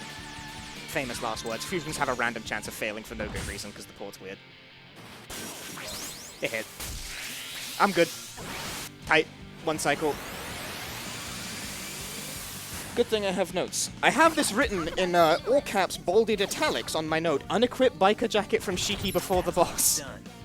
Because when party members leave the party at the end of a week, they will take whatever they're wearing with them. So if you don't get that equipment off her by the end of the week, it's gone forever. And that's an expensive mistake to make. It's like reset your run kind of expensive. It's a 3-hour run, and like an hour in, that's a mistake that's worth like starting all over. So I'm gonna do that. I'm also I'm gonna increase my level to max because I will probably die if I don't do that. Wear this alive instead, it'll be fine. I also dropped a Lovely Beam. That's going to replace Psychokinesis for the foreseeable future because Lovely Beam gets a lot of use across the run. I think that's good. Yes, splendid. Now we can do the final boss of week 1. Not the final boss of the game, we're only an hour in. Pay attention to the estimate, people.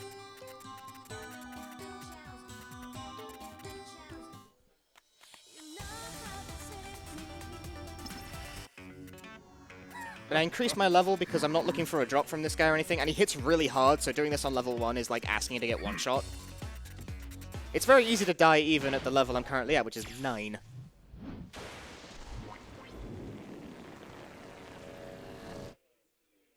Sweet. Welcome to my kitchen. We can do this, Neku.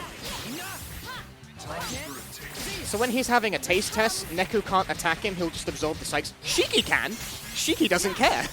Shiki is immune to anything and everything that would potentially be an issue.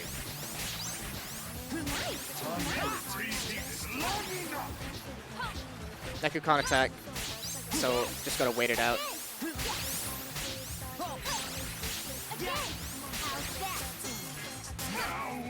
And now he'll actually start to, like, hit me in the head. Dodge, Neku. Nope, that's not dodging. That's getting absolutely blown out. Okay, see you later, buddy. I'm over here now. There we go. That's how you dodge.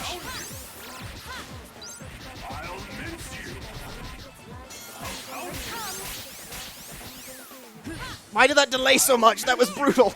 Again, Neku. I'll mince you. Again. I'll pound you. Shiki, do the thing. Why don't you back off? Time for a taste test. Shiki will finish it off. Okay, excellent. That got kind of shaky, but that'll do. I didn't die. Here it comes. Thank you. Thank you. And say goodbye to Shiki, everyone, for most of the rest of the game. Hey, Neku finished his ice cream. I need to remember to feed him.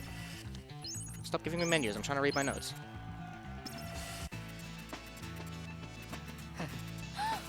We won the game of death. But obviously the run's only a third over, so obviously we're not quite done. Shiki will now be gone. We will get a new partner. He will be very fun. Because while he is like the best character in the game in the original version, the Switch version was less kind to him, to say the least. Still a very fun character though, but he's just nowhere near as good in this version.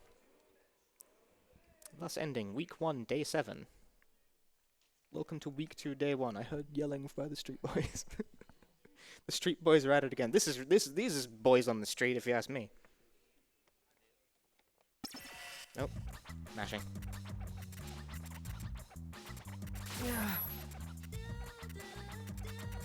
Okay, so first Neku starts without a partner. I'm gonna jump the gun a bit and feed him ice cream because I will forget if I don't. So So head to the statue of Hachiko, because this is what you do at the beginning of the week. This becomes routine for Neku.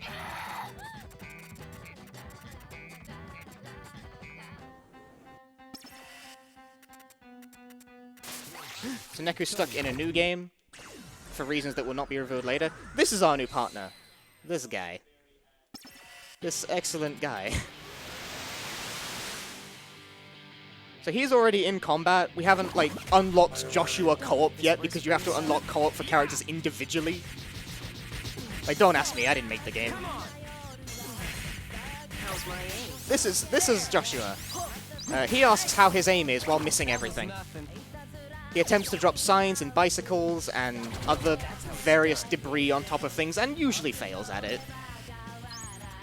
Because his attacks have an arc, and it's very easy to miss them. In the original, he just, like, laser beamed everything to death, and he was super pro. In this version, he's like a nightmare. Scan. Unskippable flashback scene, bruh. If you've got anything you want to read, now would be a perfect time to plug. Well, I can talk about another one of our partners. Malmo City is the host of our event. We would like to thank them for supporting the event and making us feel at home. And we also have a prize of a Nintendo Switch bundled with Super Mario Maker 2. So, if you want that and want to enter the draw for it, you need to donate a singular $50 donation. You cannot send multiple donations that have a sum of $50. You need to send one donation of $50 to get into the draw. Besides that, I can talk about one more donation incentive if we have time for that. Yeah, go for it. Alright, so let's talk about the Link the Faces of Evil Choose the Language incentive. Currently in the lead for that, it's French with $159. Dutch is in second place with $25.01. So French is blowing the other languages out of the water. So if you don't want French to win, better get your donations in for that. I pressed the button that redoes the tutorial fight. Why? Is the menu like this? That sucks, but that happens. So on the plus side, I get to explain Joshua's moveset. If you swipe across him, it makes him summon a whole bunch of debris. Clicking makes him summon debris. His third pin is Psychokinesis, but it's the boring variant where you have to pick up an object and drag it across the screen instead of flinging it. It sucks. It's really bad. So Joshua's third pin is like a worthless use of a pin slot, which makes him not the greatest partner character in the world. Because if the game doesn't spawn an obstacle for you to throw at enemies, pin's useless. Which is why I got rid of mine. It has very limited application. Joshua is stuck with it for the whole week. You cannot change it. Partner pins cannot be changed. This is our Game Master for week 2. He likes math. He's not good at it, though. He just likes it. He sticks a boss fight on us. This boss fight can go either one of two ways, because you can only hit it in the bum. This works for yourself. But whether or not the game, like, counts it is a very inexact science. That did a lot of damage. I'll take that. I hit 2 of the swings. Also, I equipped Joshua with a whole bunch of, like, the equipment, the biker jacket that I took off Shiki, because he can also wear it out of the gate. Joshua's base bravery is high enough to just about get away with that. We have unlocked hard mode there. And now, this category is any percent normal. I don't know why we call it that, because we actually play on every difficulty across the run. We don't play on easy unless it's required. That's the only other rule. It used to be the case that hard mode was actually banned because it was technically not known, but that got overruled on the grounds of that's dumb. Because this comes up on this day, because we actually will use hard mode to get better drops. Because like I said, drops depend on difficulty, and hard mode drops are good. At about roughly now. It requires a fairly specific setup to get what you want, though. Huh? Apparently Joshua's having a phone call, which is whack, because phones don't work in the otherworld version of things. So I'll explain this while Neku's having another fun flashback. We'll reduce our level to 1 again, we'll change over to hard mode, then we're going to fight a frog noise and a bird noise. The frog noise does not contain frogs, it actually contains crabs. We just call it frog noise for convenience. We want a green crab because the idea is that the hard drop has such a small drop rate of about like 1% or something that you're very likely to fail the hard mode drop, whereupon the drop will back down to the next tier down and get the normal mode drop, which will be Pop Pendulum, a pin we want to pass a wall later. Then we get to the bird part of the fight, and we want to win that hard mode drop of Tech Type because we need it to get cloves later. Powerful cloves that will allow us to go really, really fast. If that seems like a lot to, you know, keep around, yep, oh boy. This is also the last convenient opportunity to do rare metal farming if you haven't, like, gotten a satisfactory amount of drops. What? I definitely have by this point. I am totally fine with my rare metal count. It's like the best part about this run so far is my drop luck's been crazy good.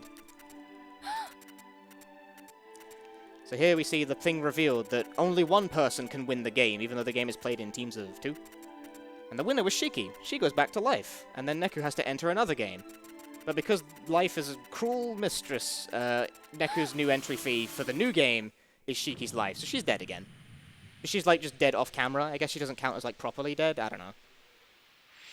The fiction of this game becomes very preposterous when you start looking into the fine details of it. It's just don't read the text files. Just experience it as it be. My notes claim that 14 total is what we need across the whole run, and I, like, cleared 14 by, like, a mile already, so yeehaw. There's plenty more opportunities to randomly drop rare metal as well, so I am good. Neku still can't remember things, even though he had his memory returned, because they were forcibly stolen. So he's having a moment. Joshua is unsympathetic, he doesn't care. Joshua's kind of a douche. Joshua also doesn't really want to do any of the missions. And right now our mission is to win a tournament of Tin Pin. So I can actually do, like, handless Tin Pin for you guys if you really want. But for the time being, hard mode, level 1. Does Neku need to eat food? No, I gave Joshua the burger. Alright, frog noise and a bird noise. Those are all birds. That's not... Okay, actually, hang on, that will... Yeah, so many birds. Holy moly. Alright, so now I'm on hard mode, which means dying is like a serious concern now, because everything hits really hard. Don't make this worse for yourself. Also, this fight's no good. There are no green crabs here. We need a fight that has green crabs in it. Red crabs will not do. They are not acceptable. So this can sometimes... This is a big random point, is will you get the green crabs? Show me green crabs, people. No, that's... Nope, I gotta bounce. That's not a doable. Meanwhile, every single time you run, Joshua insults you.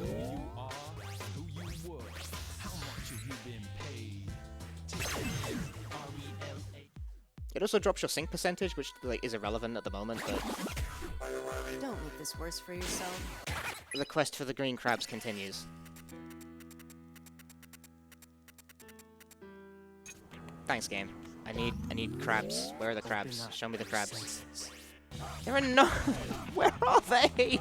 Cut me a break, bro.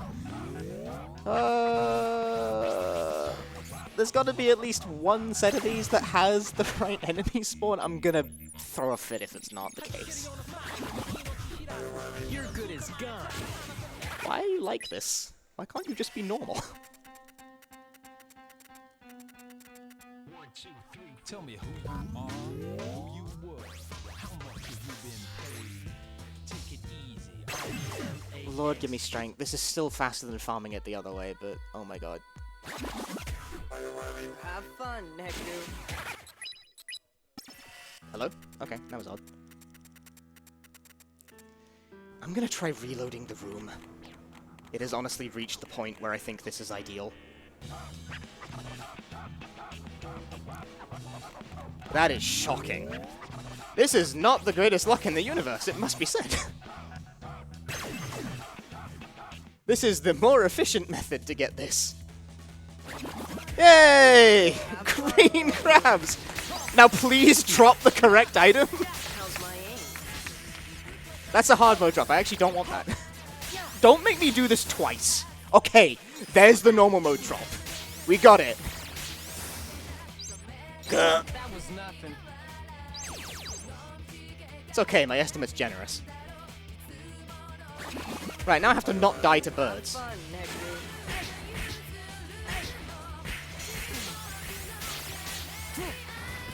So you may notice the birds are substantially more resilient because hard mode. Hey, nice level up. Okay, where's the other bird? No, don't hit me. Okay, okay, fine. Come here. Joshua, do the thing. Thank you, there we go. That one hit took off like a solid fifth of my life bar, so that's hard mode for you.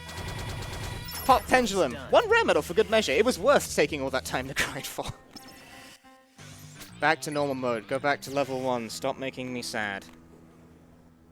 Good lord. It happens. It be like that sometimes. Also, we need to hit up this place to get Joshua's fusion boost. Joshua is the only character we want fusion boosts for. Actually, that's a total lie. We want beats as well. I don't know why I said that. But we want his level 3. He's the only one we want the level 3 for a specific purpose, because his level 3 is... Thanks, game. Is crazy strong. Joshua's level 3 has a base multiplier of 99. Which is somewhat... oh, I can't escape from this, apparently. Thanks, game. Well, that sucks.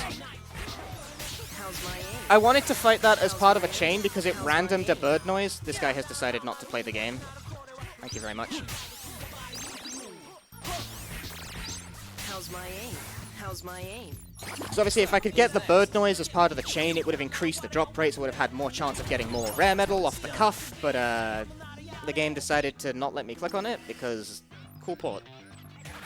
Thank you very much, Square Enix. It's edible. I can wear biker jacket now, that makes Neku strong boy. It changed the noise between the loading screen. That's not a bird anymore. I am incredibly mad. I didn't know it could do that. Have fun next. Learned a new thing today. How's my aim? Maybe start with the bird noise in future, genius. Okay, this attack doesn't... It's not actually an attack, it just doesn't... Like, it just wastes time. You can't hit him while he's doing that. How's my aim? I call it the not playing the game attack. That was a nice distraction. Good for you, Joshua. Good for you. Right, so they're all getting pumped up for Tin Pin Slammer. Now this guy can let me pass. Tell me who you are.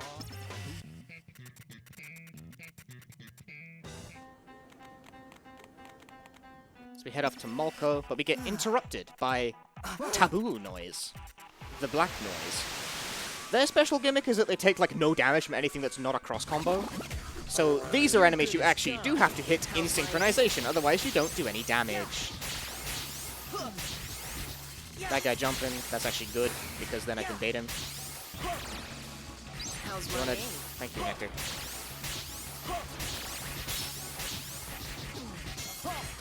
Alright. I have to use Psychokinesis with this character. Throw a bike at him, it'll do. Rest in I think that was a peace. rare metal drop. I think I got like the 10% on that. I got it twice, apparently. Ha ha! I have all the rare metal in the known universe. It's actually unnecessary at this point. I don't need any more. I'm totally done on that regard.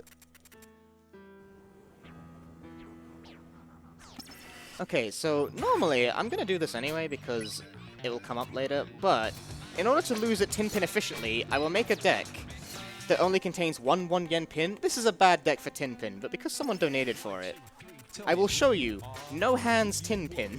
How much have you been paid? Take it easy. Actually, in hindsight, I only really need to do that once, so I am going to swap over to the deck. Let's not waste everyone's time for no reason, okay? So Neku doesn't know how to play Tin Pin Slammer, which is okay, because now it is the audience. It will make us do a practice round at first, which I'm gonna... I will demonstrate the fastest way to play Tin Pin initially, and then I will do No Hand Tin Pin Slammer. So you flick your pin with the analog stick or the cursor if you're an idiot. And the fastest way to play Tin Pin is to do that. You don't have to win. I don't want to win. This is just a tutorial game anyway.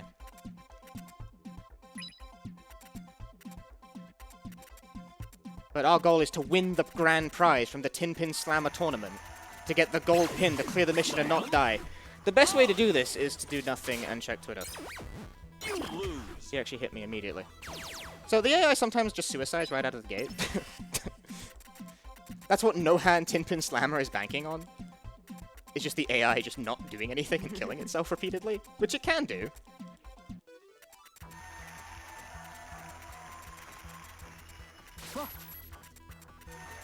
Yeah, that was not a fight, that's a cutscene. How disappointing. Alas, the AI actually played the game that time, so I didn't get to demonstrate no hand tin pin slammer. There's a clip on my channel of me winning an entire, like, 6-pin game of tin pin without touching the controller. I literally got up and walked off and came back and I'd won. Well, whatever, it was speed efficient instead. But we won the tin pin tournament anyway, because the other guy got disqualified. Alright, change pins back to the deck I actually use. It's important that you do this. If you forget, you will be a very sad person later. Phone goes back in pocket. You seen the foundation, holding up a ragged nation. You know it in your mind what it's like and how it lies. You want the right Game Master guy is still mad at us for existing, generally. you know now is the time to get ready. Thus concludes day 3. Notes. Wrong notes. Day 3 is the one with the annoying stuff, isn't it? Yes, it is. So, my notes here contain, again, a massive bold point italics note that says massive RNG garbage. Because that's a thing. This is where the brand awareness comes up in the run. If we have Natural Puppy as the popular brand at the start, that's a 1 in 13 chance of that occurring, we saved 2.5 minutes flat. Which this occurs about halfway through the run, an hour and a half in. It's like, do you reset over the 2.5 minutes? I don't, but that isn't it. I can see it on the screen right there in the top right. Even on the art, it reflects it. That ain't Natural Puppy. So I'm gonna have to do it manually. Boo! So actually get to see the normal thing, the normal way of doing this. So we gotta progress to Cat Street. We got 15 minutes to do that. The time limit on the mission isn't actually reflected in the game in any meaningful capacity. But we gotta run over there.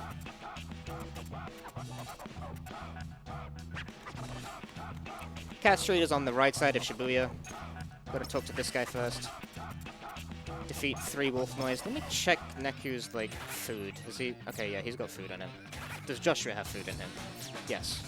All is well on the food front. Now I gotta find 3 wolf noise. So naturally the game spawns, like, absolutely none of them anywhere near me. Fantastic. Love you. Oh, but there's millions of them over here. Actually, there's still only 3. That'll do. That will do. Have fun, Neku. Okay, while I mince these guys, feel free to read something. How's my aim? Well, certainly. I have $10 from Anonymous saying, I have no idea what's going on with this game, but if anyone can explain it, then Punchi can. And their money went to the Let It Go incentive, which now stands at $125 out of the required $400. So we're still quite a ways away, and if the estimate is anything to go by, we have about 2 hours to reach it. So get those donations in while you can, because this incentive is not going to meet itself. But thank you for those donations anyway. In peace. Thank you very much, people. So we have new enemies here. We've got penguins. They slide on their bellies and ram into you and knock you upwards. Here, Poison Bones really starts doing work, because it's triggering very frequently. It is random whether or not Poison Bones goes off, but when it goes off good. Joshua, get over here. Help me out. Thank you. Easy. Well, my drops. I don't think anything of these enemies drop anything interesting. No, they really don't. That's how it's done. Right, Neku finished digesting his ice cream, and Joshua finished digesting his hot dog. As one does, right? It's edible. It'll have to do. So I'm refeeding the characters their ice creams and hot dogs. Hot dogs will increase Joshua's attack. The ice cream is so Neku can increase his bravery more and more. This is necessary for reasons. There's more equipment we want him to wear later that requires a certain bravery to have, so we have to build Neku's bravery over the course of the whole game. And this is what we wanted the pop pendulum drop for. This is the reason we sort the crabs out, because if you didn't do it then, you'd have to do it now, and that takes too long, so it's just gone. It was worth it, I swear. Given how long it took me, maybe not, but whatever. I did it anyway. Deal with it. And now we're at Cat Street. Except there was actually no mission at all. Joshua tricked Neku into coming here because he wants to be here for reasons that are mysterious and known only to him. And also because he's a douche. Huh? 1, 2, 3. Checking Tell me notes. Who you are, who you were, how much have you been paid? Take it easy. So this day kind of begets like a long subplot line where Joshua's trying to track down the person behind the death game. Consequently, this is where like the day kind of backs up a bit with a whole lot of stuff. It's relatively exposition heavy, but also it makes you like run all the way across the map several times. I hit the same dialogue option twice because touchscreen menus are for morons.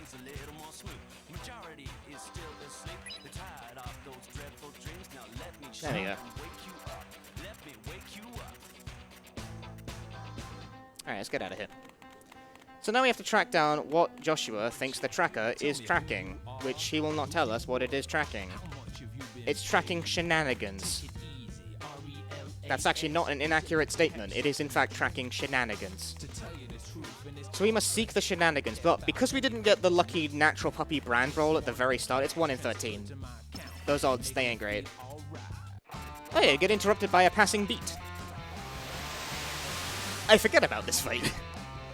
Fortunately, you don't have to win this fight, you just have to survive it for long enough for it to time out, and you can't win the fight in the time it would take.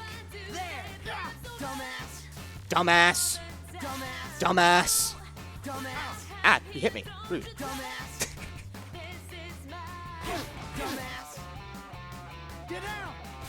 He's off the screen. Beat, what are you doing? No, he's dumbass, all of Post dumbass.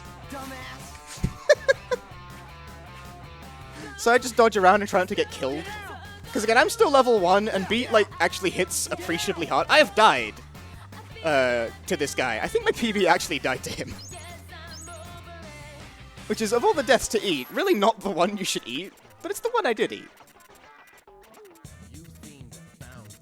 That will occur a couple more times over the run, so don't worry. If you haven't got your fill of dumbass, you will have many opportunities. We need to get money, because I need to go shopping, because I was not lucky. Time to purchase things from Legrand. We need brown jeans. Brown is such a tacky color for jeans, but it's fashionable. They're natural puppy branded, you see. We need them. Black stripe is also the choice here. We need natural puppy brand clothes, and we also need Musratas, which is basically like the Walmart of this universe. We want the M cap, and we want beach sandals. They're very cheap clothes. Thank you. We need these tacky clothing for later. There is a point where the game wants us to have very tacky clothing, so you must acquire the tacky clothing now rather than later. Okay, has it actually randomed natural puppy again? No, it hasn't changed at all. That's disappointing. Okay, so check the menu here. What's the brand list like? Mustratus. Natural puppy is actually 2. That's convenient for my purposes. We want natural puppy to be 1. What it starts at is random, but it started at number 2, which means I only have to fight 1 fight for it to be number 1 once I unequip everything and like change all my clothes to natural puppy and make a new deck full of natural puppy pins because it be like that.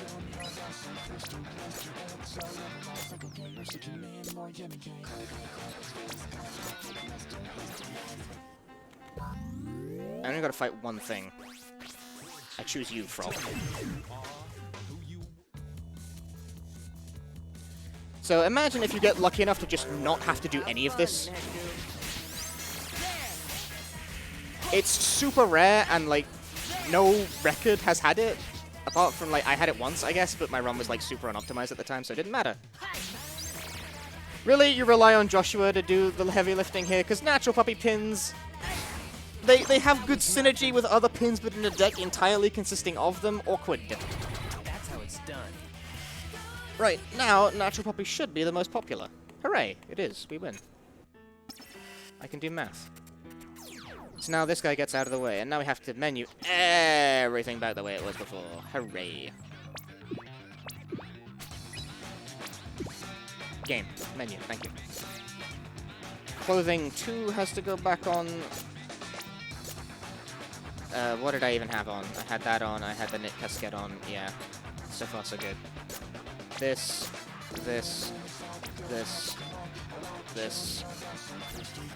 Okay. Tell me who you are, who you were. So now we are back in our normal operating gear.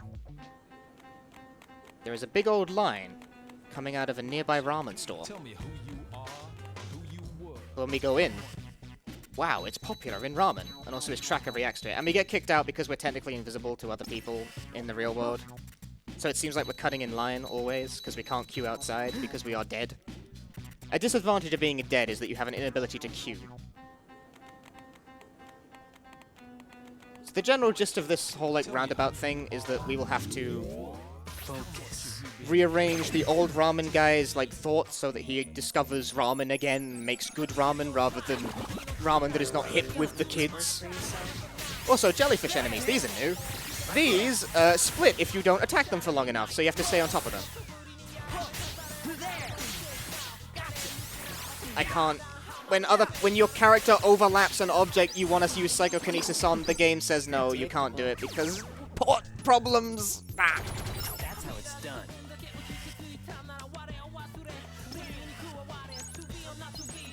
Okay, dealt with that at least.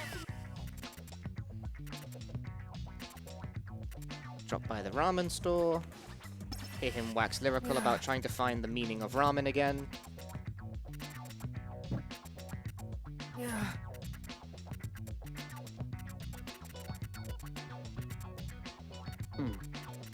But the rival ramen store is like, ah, your ramen store's bad. Get out of town, see? Etc, etc. You get the gist. Like, it's Japanese, but you understand the gist. Brief, pointless interlude.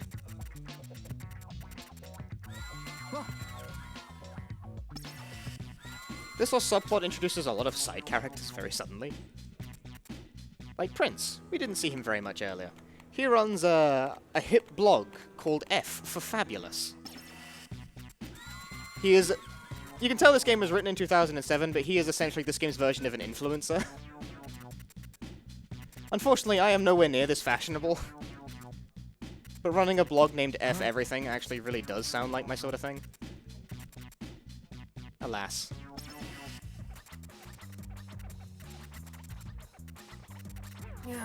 So Joshua over here is suspicious of Ramen Shop. Why he is suspicious of Ramen Shop is anyone's guess at this juncture.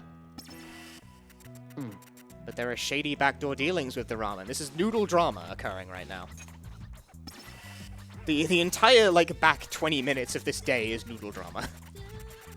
He doesn't actually like the ramen very much. He's just being paid. Twelly was really ahead of the time. It had, like, influencer drama on lock well before influencer drama even became a thing. Have fun, Nick. I don't know about the part where influencer drama is caused by kangaroos, though. Yo, Joshua, go over here and hit these jellyfish. Cheers. That was actually a pretty good fight. That was quick. Word. 9 That's how it's seconds. done. Sweet.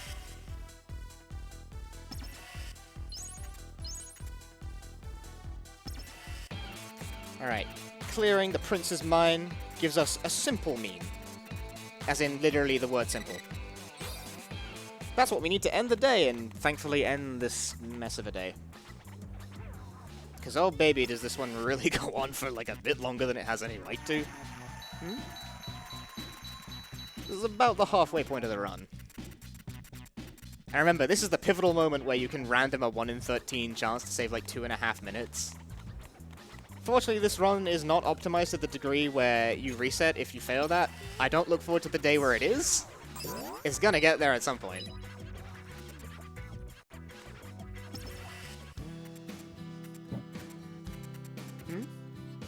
Okay, so far, so good. So this day is actually, like, over at this point. We have just imprinted simple ramen. So there is only talkie-talkie going on, so now would be a fantastic time to hit a plug. Well, what I can do is talk about a few incentives, and I'm going to jump around here and mention some that I would personally like to have met. The first one is the haircut for Jack of Hearts. As you saw in the intermission before this run, Jack of Hearts has a very, very long mane, and we need to cut it. So if you can raise $2,000 by the end of the event, we'll get a big ol' snipper in this gigantic ball of hair. Currently, we stand at $621 out of 2,000, and I'm sure that with more than half of the event remaining, we can reach that goal. Besides that, we also have, if I can find it, the Face McShooty quest, a personal favorite of mine when I was playing Borderlands 2. And when that goal is met, the runners doing Borderlands 2 will help Face McShooty achieve his lifetime goal of getting shot in the face. Currently, this one stands at $345 in a singular cent to $500, and that's really close to being met, and I'm so excited for that. So I hope you guys can get your donations in for these exciting incentives. So now I'm about to do an illegal move and play the game on easy mode. Oh no. You have to for this one. In order to progress the game and therefore, you know, make progress and win, you have to get a particular pin drop from this bird, and it only drops on easy mode, so I have to violate the normal mode pact for a brief moment. And easy mode makes you do 3 times as much damage as you normally do base, so yeah, it's really easy. That was a nice We need the sexy plus pin, that's what we needed. Now we turn it back to normal immediately. You think normal mode would be a lot faster because of the extra damage? It's really not. I've done a run of it. It really wasn't much. It wasn't enough that I felt like it was worth making every fight boring.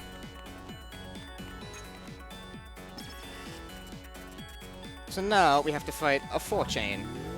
This can be another opportunity to get some rare metal should things permit, but things do not permit. Those are only frogs. Those are not how useful to us. Don't make this worse for yourself. How are you not dead yet? Ah, How's my aim? the crabs are raving. How dare they? The motorcycle appears to be a bit stuck there, I guess. That's not touching the ground. That was nothing. I hate that. That is a bug. Square Enix, please patch. Have fun, Neku. How's my aim? Utilize cone power, Joshua. Like, just do anything. This is why having telekinesis as his 3rd pin is not so hot. If he spent his other 2 and you only have telekinesis, it's like, that ain't good. That's hard to work with. Watch yourself. You can always lead with it, I guess, if you're weird. Like, really, his side swipe attack is where it's at?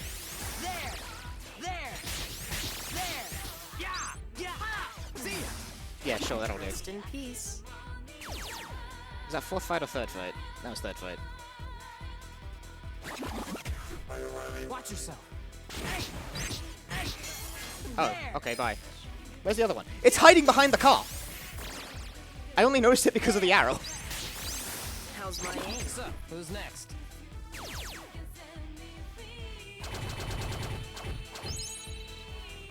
Hey! Verasame evolved into Nenakuri. That's how. The critical change there is that it makes that stronger. That's it. That's all it does. Now I can hit things more efficiently. It's edible. You're edible. It'll have to do. Neku doesn't actually like ice cream. Like, the character's reactions has a gameplay meaning in that it affects your sync percentage. The sync percentage, however, is of no import to me. It might be of import to someone else playing this game, but not me. I don't care about that.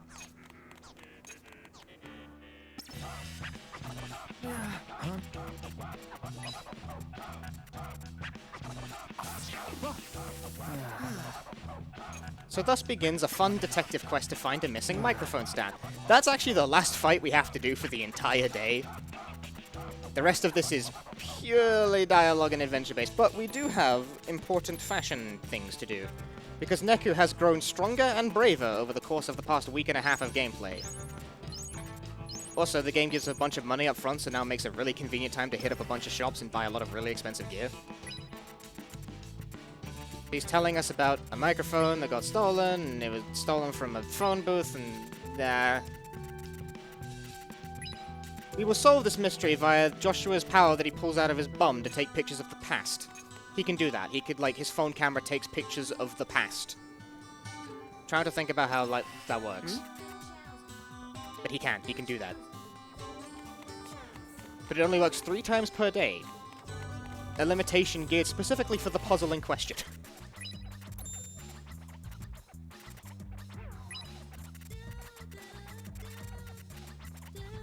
We have to interrogate all of these people, but we will pass by Malko. Malco has many things we wish to purchase, although we need a lot of money to do it. Do I have enough money? This is a point of interest, is whether or not I actually have enough money to make this work. We should do, but should means not do. It's not a given, is what I'm saying. They also give us this gold pin. This pair of other players of the game give us this gold pin as like a friendship gesture. We're gonna immediately pawn it for money. Your friendship is worth exactly, let me see here. It's exactly 5,000 yen to me. Right, so we need to cash up to 96,000 money. Which, that's 99,000. If you overshoot, it will get rid of the rest of the money, so be careful with what you cash in. Okay, so, Tiger Punks. Come on in. We need this ridiculous-looking mohawk. It's very important we have the ridiculous-looking mohawk. Hey, man. Denim blouse, we need these for later. See you again. And now we need to buy crappy Walmart clothes. Hi there. We require 3-for-1 sock pack. Why is there 3-for-1 in a sock pack? Come back soon. Okay. That will come in handy in a bit. And now Joshua starts arbitrarily taking pictures of the past, because he can do that. And reveals that the microphone was here at a different time, but isn't here now. How convenient. So we loop all the way back around and go to the scramble. This next conversation, unlike pretty much every other dialogue option sequence in the game, it does not make you exhaust every possibility before it will advance. You have to hit the right one rather than just hitting all of them. If you ask him if he's got an alibi, he will just immediately get angry and storm off.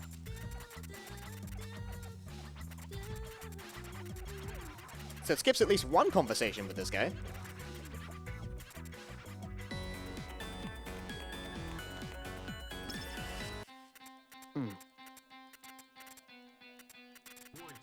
Existential musings on the nature of existence.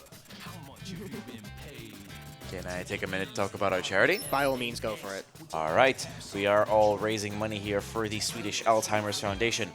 With the support of the Alzheimer Foundation, well-functioning diagnostic tests have been developed. What is still missing is inhibiting drugs that can stop the development of Alzheimer's.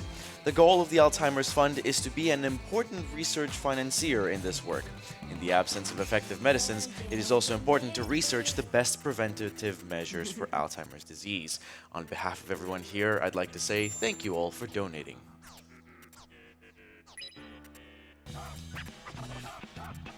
So now we have to show them the correct pictures at the correct time to complete the mystery. So it shows them that BJ, he had the microphone, but he did not have it when he left.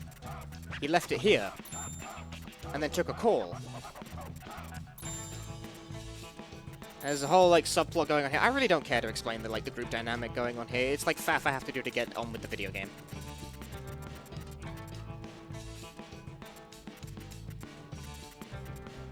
While I mash, I'm going to check my notes to make sure I know what the hell I'm doing.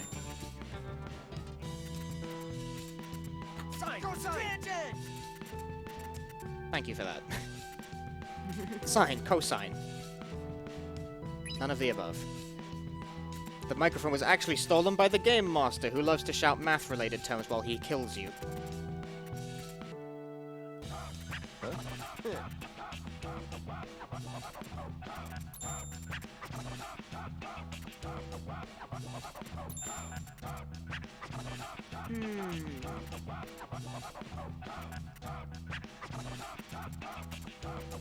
And we've solved the mystery of the missing microphone. Joy. Moving swiftly on, now we can buy crafting ingredients. Except no, we can't. We get interrupted by a passing beat. Get ready to post dumbass in chat. I think we can actually win this one. I might try. Don't make this worse for yourself. No, I definitely can't. That's not enough damage. There's the dumbasses. Oh, no, no, no, no, no, no.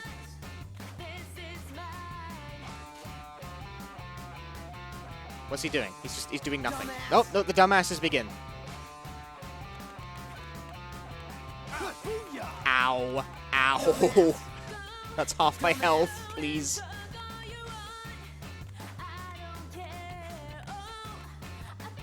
Okay.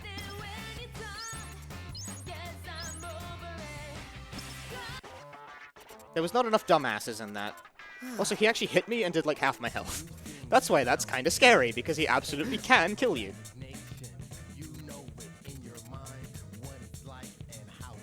Alright, so now we can hit up Shibuku heads.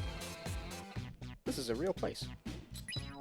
Hello. We need 3 of these, sparkling silvers. We're good for it. Thank you. They'll be used later.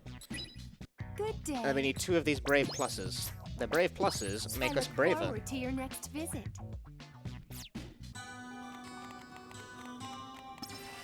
But I also need to get more cash out. I will do this by sacking the rest of my 5,000s. Because I need to buy more hats. Everyone knows hats are the most important thing.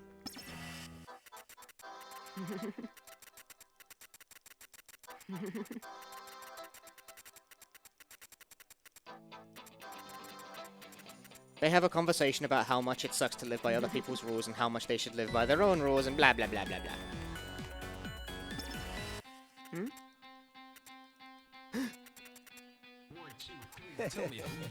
Meanwhile, the game master is doing math on the floor. Like a nerd. I just want to buy a hat, man. Like, leave me alone with all this stuff. Huh?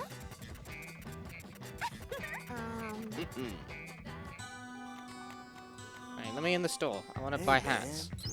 Hey, man, give me this hat. This hat has good attack stat. That's literally the only reason I care about it. But there's no point putting it on right now.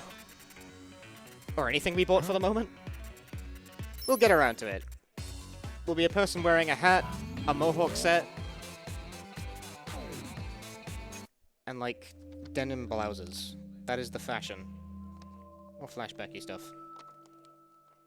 Day 5. The reason we bought the denim blouses early is because we have a similar like brand awareness thing occurring on day 5 where we have a 1 in 13 chance to random the correct brand, and if we do, brilliant! I save like a minute and a bit. If I don't, boo! I have to do a bunch of menuing and it blows. Also, you have to do a fight with entirely D&B pins, because that is the brand we want, and D&B pins are very awkward and not very good. They're all like telekinesis. Ice Blow is a decent one, because it just creates a pillar of ice if you swipe upwards. That one's pretty good. The other one requires you to viciously shake the Joy-Con like it owes you money, and it does like 2 damage. It's rubbish.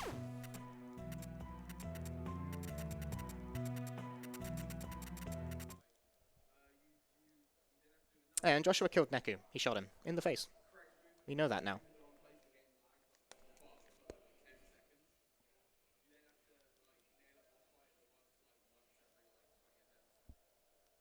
So I did not immediately set my my deck up to be D&B, which unfortunately the brand did not start as D&B. I can tell the top right, that's not D&B. It should be purple.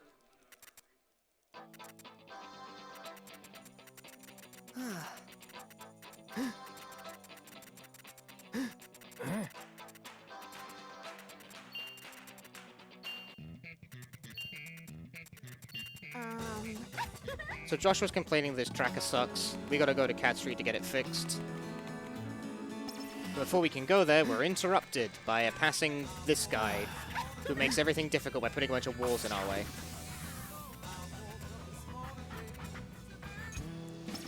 So I did not get lucky with the D&B stuff, so which means I have to replace everything I'm wearing. Well, not everything, just mostly. Only D&B gear. D&B isn't... I think I can get away with only 2 fights, I'm not sure. So D&B pins are these. Sexy Plus counts. Can I have 2 of these? I can. Thank you, game. Ice Blow is adequate. Earthshake. Actually, can I have Sexy D? No, that's class limit. You can't have too much of the same pin, otherwise the game starts complaining at you for it. I can't remember if I need only 2 or 3 fights here. I'm gonna do 2 and see how this goes. If it's not last, I think you can get away with 2. Don't make this worse for yourself.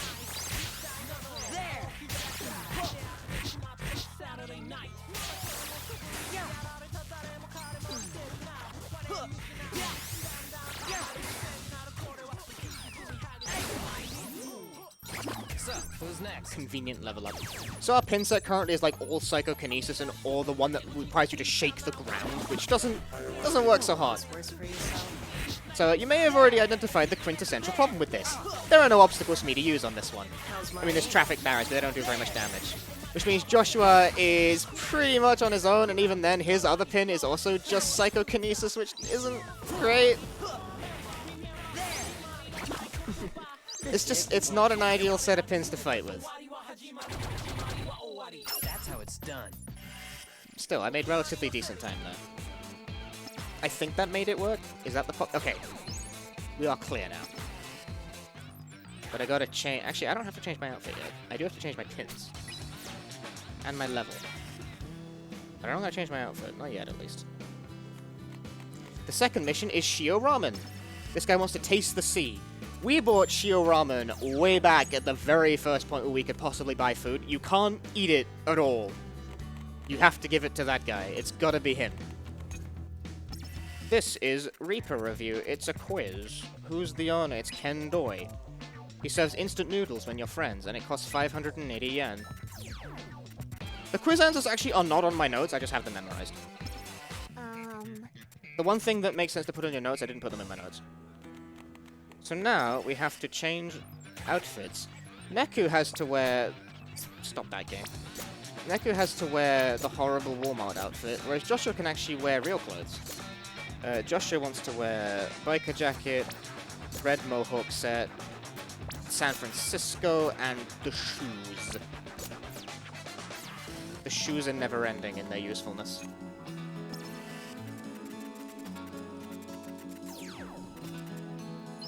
May So- I take... Oh, sorry about that. We needed to change Neku there to the full Walmart outfit in order to get past this particular wall. Now that that's done, we can actually make him wear real clothes. Yay! Now I need to wear my being bad at tin pin deck. What's on deck B? Nothing. Why have I put this on deck C?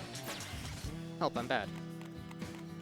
I need to lose at tin pin again. This is the last thing. I'm gonna try and do no hand tin pin and see how it goes. This guy is apparently the worst tin pin player. He died! I got one! Come on.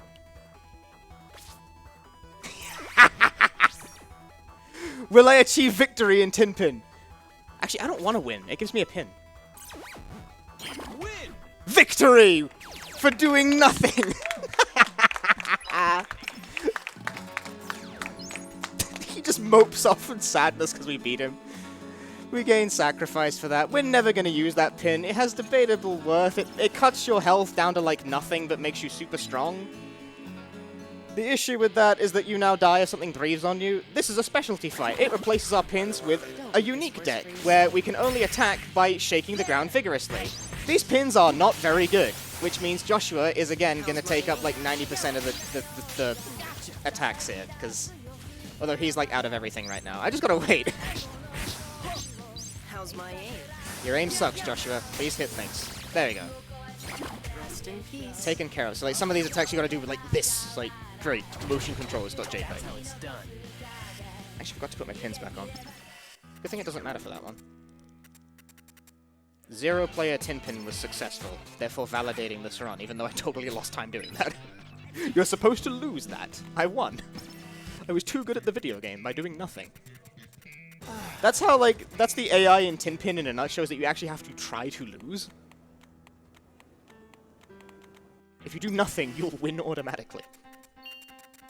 1, 2, 3. Tell me who you are. May I take a moment to Yeah, this is exposition. Now you promote can some hit of our it. partners? Yep. All right, so a big thank you to the Yeti, which has a special line of ESA merchandise. Specifically, they have 3 shirt designs and a pin design. And for every shirt you buy, $5 will be going to the Swedish Alzheimer's Foundation. My bad. And every $4 for every pin purchase will also be going to the Alzheimer's Foundation. Check out their awesome ESA selection and their other gaming items at www.theyeti.com/ESA. I would also like to thank ViewSonic Elite, who are a long-term partner of ESA and are providing us with all the gaming monitors for the event. With over 30 plus years of experience working on CRTs to single millisecond LCD monitors, ViewSonic Elite is using that knowledge to take their gaming products in a new direction. Either way, we thank them both. Right, this is the one I can actually win. Worse for yourself. I'm gonna go for it against my better instinct. Nice blocking. Why are you like this? Come and get it.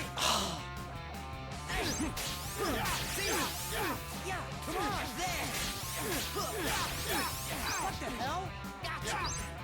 You call that a Oh my god, he just one-shot me. Holy crap. That's not supposed to happen. Okay, let's not try and win the fight then. What the hell? You're good as gone. Come on. I got stuck in the corner and I got like bounced against him. He's not supposed to one-shot you even on level 1. That's brutal. That's like brutal and particularly unlucky. Take this. There. Come and get it. Come and get it. That's what I get for trying to be spicy. Come and get it. Dumbass. Time for dumbasses. How's my aim?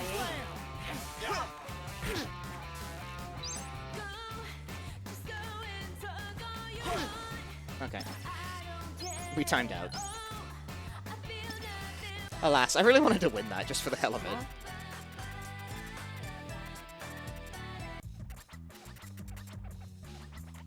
But alas, we cannot have everything we want, or even most of what we want.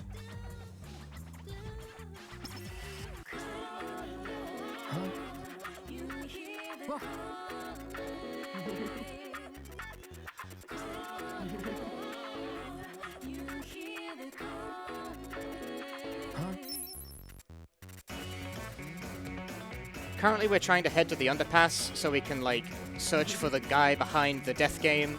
Although we're going to take a detour, and we ought to take a detour at this specific point. This is the only point where you can do this. Provided I have, routed the correct amount of drops, which I definitely have because I've dropped, like, a completely dumb amount. I've dropped way more than I should ever need. To get Joshua's final fusion boost, so we have fusion boost level 3. We will use that to casually one-shot the final boss of the week. Because Joshua's level 3 just does so much more damage than every other character's level 3. It's 99 times. It caps out at 20 for the other characters. This guy gets 99. Mostly because he drops a planet on everyone. Shibuku, Dragon Couture, Fusion Boost. And also extra slot while I'm at it, for good measure. Till Why not? next time. I have 10 rare metal left over. LOL.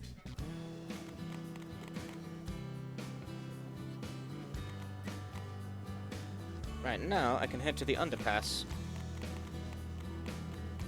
and time a scam a rhinoceros. As one does. A typical activity on a Tuesday morning.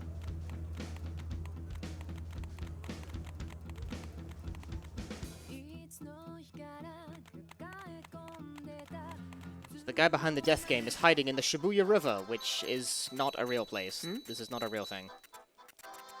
Which is weird, because pretty much everything else you're looking at in this game is actually a real place. Like the station underpass, that's real.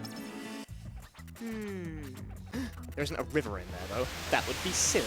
You're silly. So this rhinoceros guy, Have fun. he's unkillable. Doesn't matter. I mean, you can damage him, but you can kind of just get in there, Joshua. He's stuck. I've boxed him in the corner. I've never actually tried to do this before. There is no speed. You have to just, like, timer scam this guy, but he's, like, totally stuck. He's trying to push past Joshua, and it's not really working. Thus, we have timer scammed. Unlike Beat, who you can actually win, but it times out on its own, that one, you can't win. It just doesn't let you. Joshua reveals his true power to summon laser beams, which only makes him marginally less annoying to use in combat.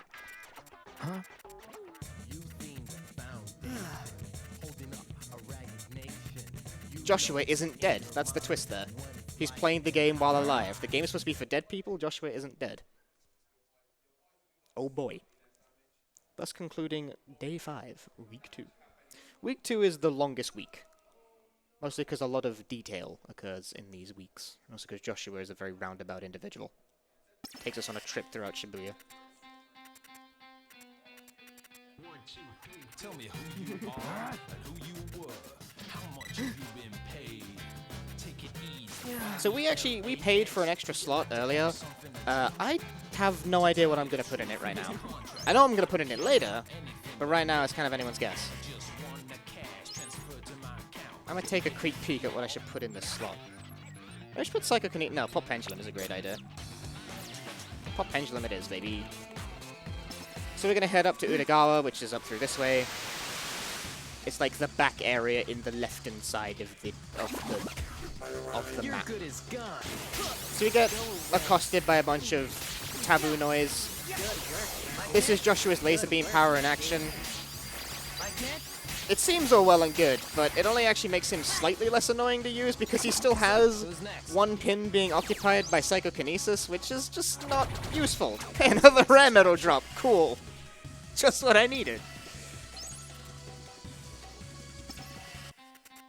For some of the other mistakes of this run, the rare metal drop on this has been insanely good, like unreasonably so. That's like the thing I was most worried about going in is keeping track of the rare metal, like keep it in the brain. You gotta stay on top of it. Make sure the drops match up, make sure they're all good. And the game just like gave me 13 straight away and I'm like, oh. Okay then. I win. Straight away. I don't gotta worry about nothing. We can skip this fight if we just decide to let this guy die. We don't know who he is. He doesn't have a name. He doesn't deserve a name. He's dead now. Bye.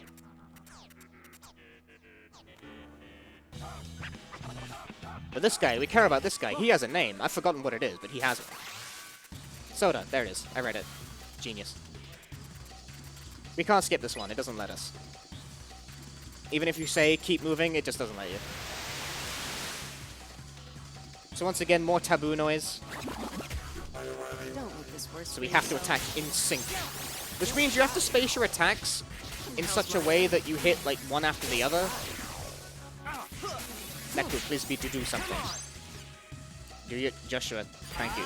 Getting Joshua's big laser beam attack to go out is not easy. It's not very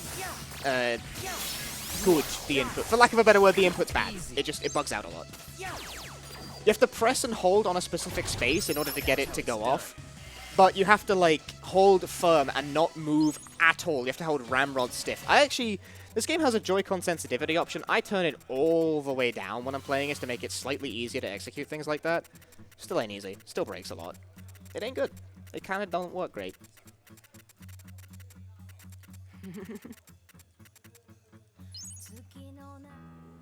And Neku finished digesting his ice cream. I think Joshua probably finished with his hot dog a while ago.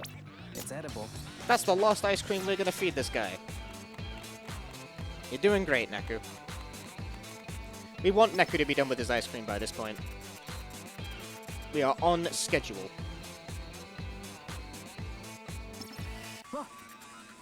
Another fight we're gonna skip by just walking past it. They don't die though. They're too important to the plot.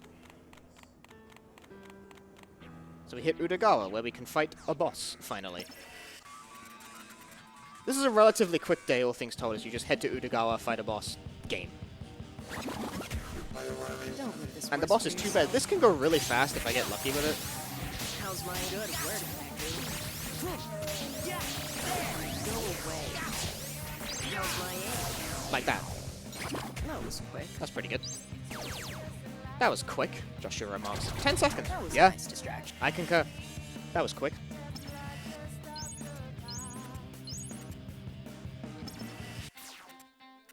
And mission cleared. Thus clearing day 6. Tell me who you are and who you were. How much have you been paid? Take it easy. RELAX. Would you like to have something to drink? To tell you the truth in his contract. The villains behind the scene taking a chat. And now we're on day 7.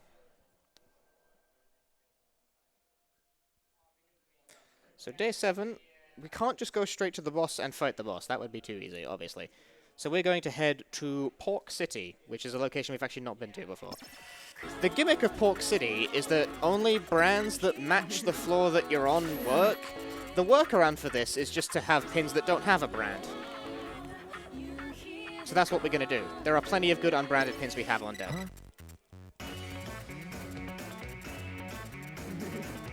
And that will help us progress through Pork City without having to faff around with, like, adequate brands and what have you. So, unbranded pins, we want Tin Pin Custom, that's probably the best one. Psychokinesis is a good choice. Slashy Pin, this pin. Where's Pyrokinesis? Did Pyrokinesis not, like, end up... Okay, okay, it has no level. Whatever. Whatever, that's our deck now. I'm doing it this way. I've decided.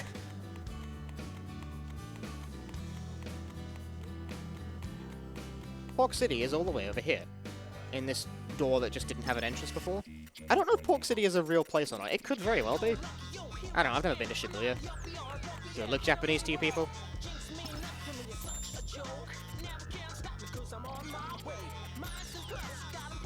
So in order to advance up Pork City, you have to wipe the floor's noise, which we can do as part of a 2-chain. A 2 chains of sharks, unfortunately. So everything's all dark now. It's all grayscale. Your good is gone. So Tin Pin Custom is the best, like, unbranded pin, but it's a burst round pin, which means it has the hold the screen input and don't move it at all. And that input just doesn't work very well on this version, which is the thing preventing burst rounds from being super good in this version. Like, I'm gonna try it. I'm gonna hold this spot. I got 2 off there. That was actually alright. I held it firm. But Joshua is not interested in doing his attack. There we go. Thank you, Joshua. It can be very difficult to get the hold the screen attacks to fire off conveniently, which is frustrating, because they're strong. They're good attacks. I would like it if they worked. Open up your senses. Gotta kill this. We have 2 floors of this, and then we can fight the final boss of week 2. Your good is gone. Okay, I actually got my burst rounds off there. Excellent. That's looking good.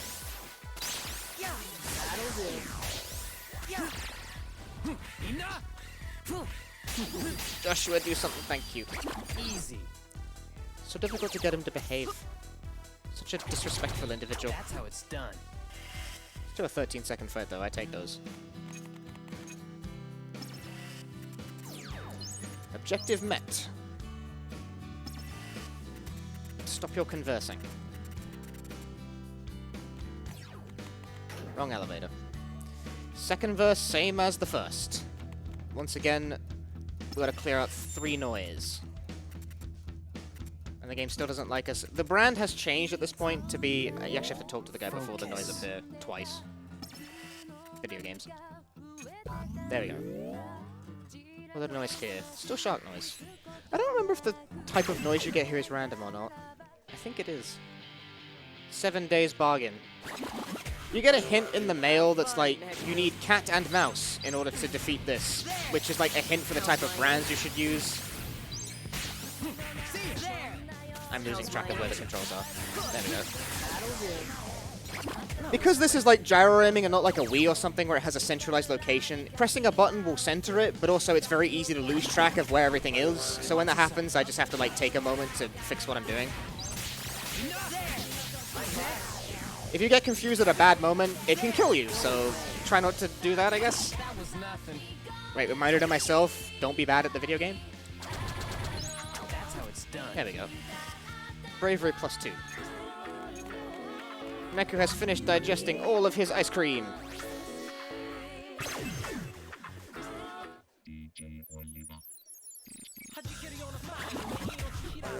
Have fun, Neku. Die, penguins. Oh, wow, that erased. That was nothing. See ya. Bye. That was a nice distraction. That was efficient. Okay, I need to get rid of Joshua's... clothing. Except I actually do. I want him to have the biker jacket and the San Francisco. Those belong to me now. Increase my level to max, change my pin back to my normal fighting deck. And that should be good to go.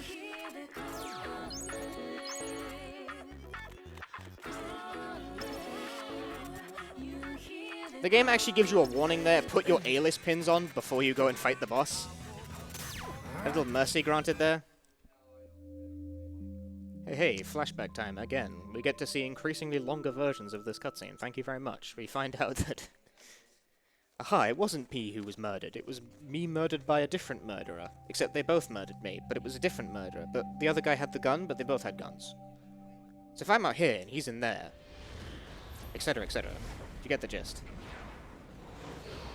So the tactic for the boss fight coming up is we're gonna use Joshua's fusion to blow him off the map.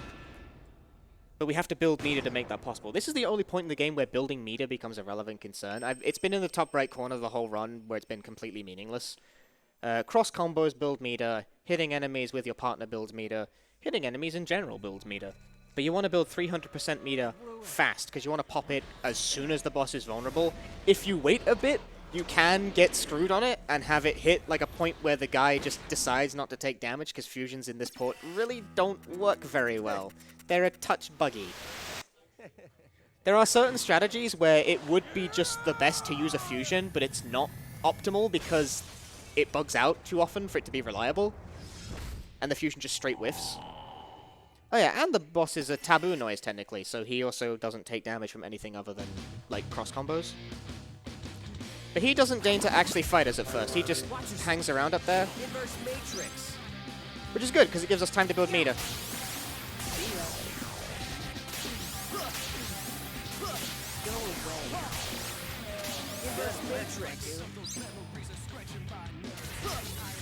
We just gotta hit these guys with cross combos.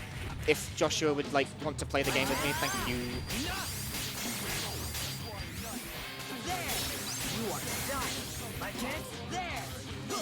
Oh, this guy has decided to do the attack where he doesn't play the game. Thank you.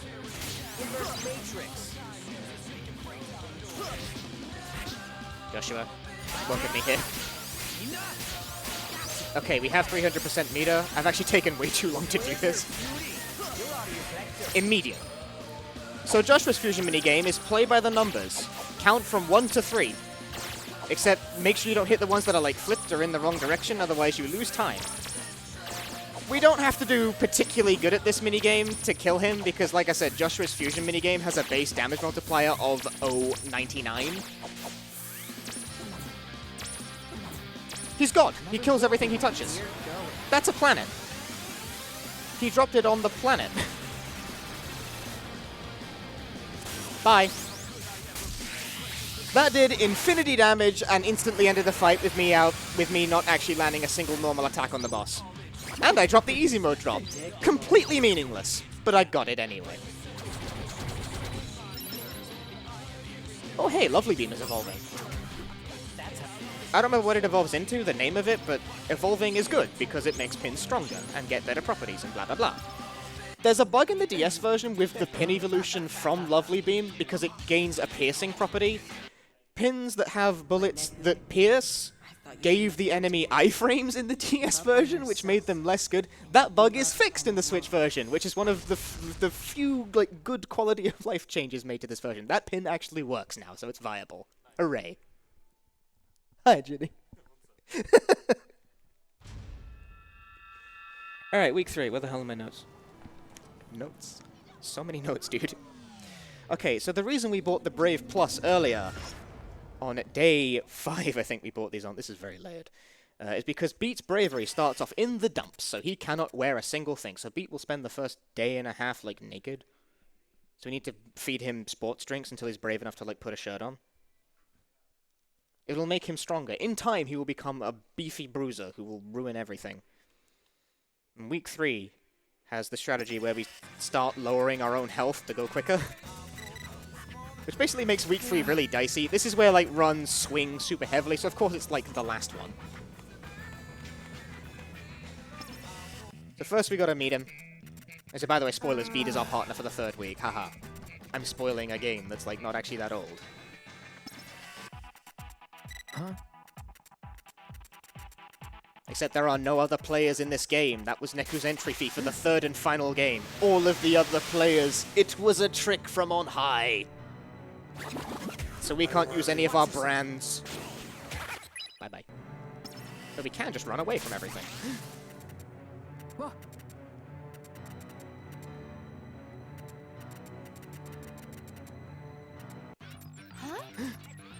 There he is, the dumbass himself. Unfortunately, none of his attacks when you're actually playing as him makes him shout dumbass, which is... That's unfortunate. If only it did. Then this would be the best character.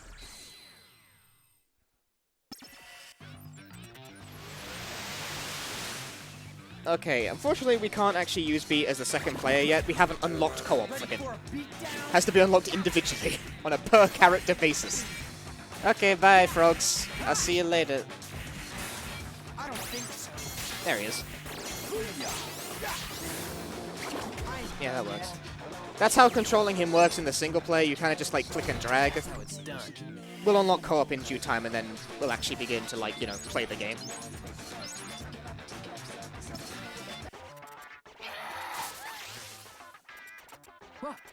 And then we immediately run away. So right away, like I said, Beat's bravery starts off in the dumps. This man is not brave enough despite the fact he wears like a giant black chain with a skull attached to it. That seems pretty brave as a fashion choice if you ask me. But apparently not. So we need to feed him food that will make him braver, but we don't actually have that many fights in week 3 that are guaranteed to happen, so like, how do you do this? You have to pick quick fights, which actually mostly means fighting pig noise. You don't fight them for the drops, you fight them because they take like 6 seconds each.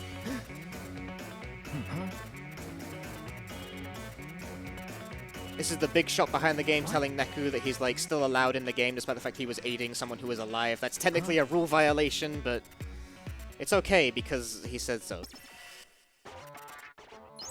And now we have unlocked Beat for co-op. Splendid. Beat, eat food.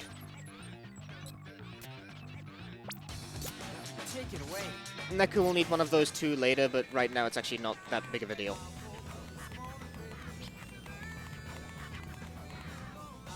Head to underpass. It's blocked, so he just punches it open. He can do that. Beat has the power to punch open invisible walls. A speedrunner's greatest power. Can't do it on this one, though. That would be too easy. Mostly because the end of the game is in there. It's not the end of the game yet, there's still another hour left. Alright, so with that, we can now fight Pig Noise. Where's my other Joy-Con? There it is. Hello, found it. So Beat's attacks are dragging, which will enable him to kick everything in the face that he's near, an uppercut motion, and something called grind line, where he just fires his whole body across the screen like that. That does a lot of damage if it actually connects properly, but because it's like a line-based move, good luck being accurate with it. 4 seconds, so yeah, it helps him to digest the Brave Plus faster.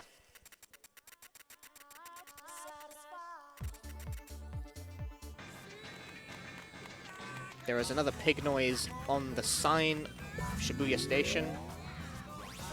I like how it's got like off-brand JR East sign on there as well, because they couldn't actually put the real JR East on there. JPR. You're good Oh yeah, I forgot about it. This is random. Which one's the real one? You don't know. Oh, I guessed correct. easy. That was fortunate. It's totally random which one's correct. I just guessed. 3 seconds. Hell yeah. I'll take it. That'll help him digest that Brave Plus right quick. And that is good for day 1. We just gotta head to 104. Just gotta do, like, the tutorial fight. Because despite the fact we've done 2 fights, it makes us do a tutorial fight. It explains, like, the character's fusion minigame. You have to pull cards out of a list. When cards match, they cascade and it makes combos. We're gonna actually see the fusion minigame for Beat, like, with some degree of frequency. So I don't gotta explain it now. I'll explain it while I'm doing it. Beat, help, I'm dying. Except I don't actually have a health bar during this one. You can't die during these fights. Why is this taking so much damage? Holy moly. So, who's next? Oh yeah, Beat sucks at the start, that's why. That is enough.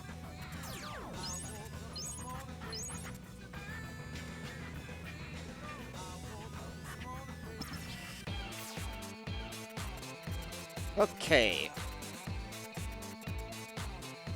And that is Beat Day 1 out of the way.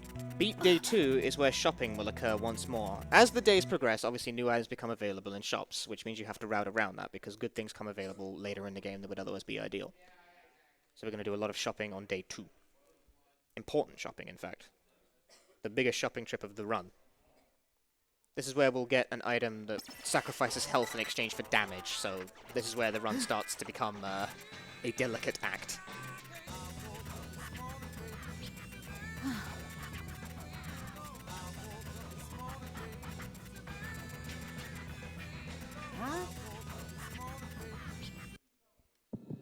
Hey, by the way, this thing that she's about to crush with her fingers, that's the girl who died way back in week 1.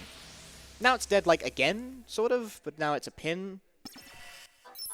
But it's a Tetsuya Nomura game, right? This guy writes Kingdom Hearts games. This is actually, like, by comparison, surprisingly lucid.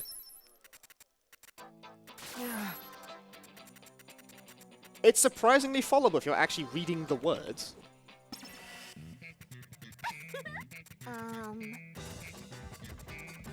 Huh? Okay, 104 for us. I'm gonna put a different pin on my deck. I want Cure Drink. Where is it? There it is. I will need the healing pin because if I'm about to start playing risky, I'll die if I do it badly. Although when I'm putting pins on, I should probably also remember to get money. Smart me. Is that enough? No. No, it is not. That's enough. Okay, Wild Ball 104. Come on in. Fusion boost, attack boost. 2 Wild Ball pendants. Because we need the tackiest bling. That gives us access to the King pendant, which we also want. Thanks a bunch. That's actually all we want from that. We gotta buy more stuff later though. So because all the fights so far have been canned, we can predict when Beat will finish digesting his Brave Plus, and it will be after this fight. But this fight introduces another new mechanic, which is random encounters. Like, you may have noticed that the encounters so far haven't actually been random. Now they are. Enjoy. They bring this up during the last hour of the game, so now every time we transition from room to room, there is a random chance we have to do a fight like this. And yeah, that can add up. And it is totally random. I don't know what the odds are. I have been attack broken. That is not convenient. Beat, you're not actually hitting anything. Thank you. There we go. So fortunately, Beat will now finish digesting the Brave Plus, which is convenient for my purposes because now he can actually wear clothes. All these fights are kind of taking a while at the start because Beat is not wearing any equipment because he starts with no bravery and therefore can't wear anything worth anything. Now that he's braver, he can.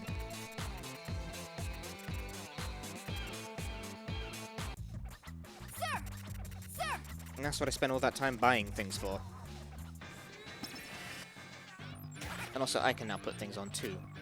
Bauble Pendant can replace this. Take it away. Beat would like to wear Mohawk, except he can't. I'm wrong, apparently. Oh, never mind. What can he wear at this juncture? He can wear this. He can wear Biker Jacket. He can wear the sneaks, but he apparently can't wear the Mohawk yet. This is an error in my notes, I think.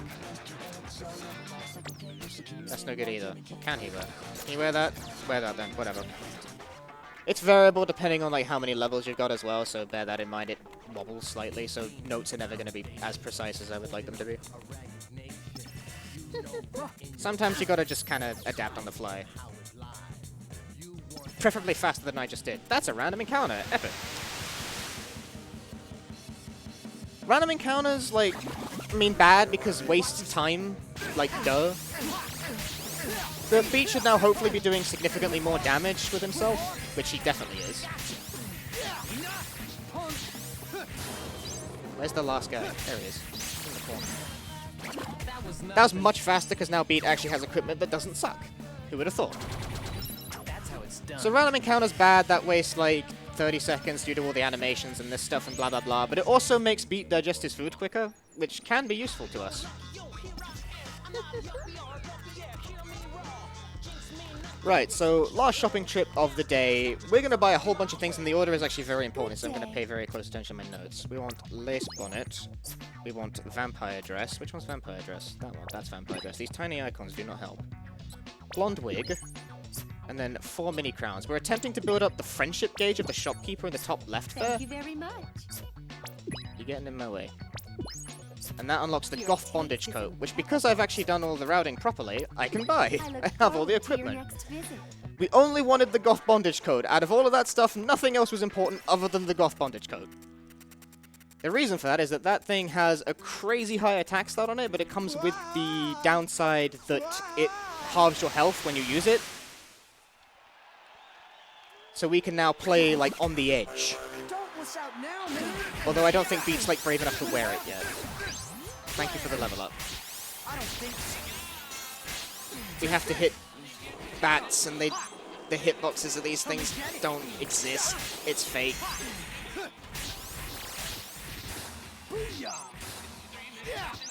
The game Cersei has no idea what to do with these guys. Like, I'm trying to click on it, and it's not working. Like, the game doesn't accept it as existing. It don't be like that. I hate these. They don't work! That's how it's done.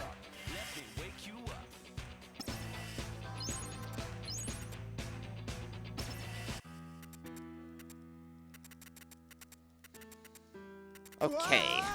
So now we have the boss fight. That guy dies. He gets ganked. An unfortunate end. Really? You got a... I didn't even know you could get a random encounter on that one. That doesn't even make canonical sense. That room was just established to be empty. He was just talking about how the room was empty. How can there be a random encounter in the room if the room is empty? Why is the game... Why do you do this to me? Well, that's gonna be... I can do this early now, actually, now that Beat's finished digesting that. Yep. Well, that makes the route very flexible, because now I can change things up. No, let me do things. No, stop interrupting me. I want to mess with my routing. Okay. Now, firstly, eat a hot dog. That hit the spot. Secondly, put this on. And this. Yes.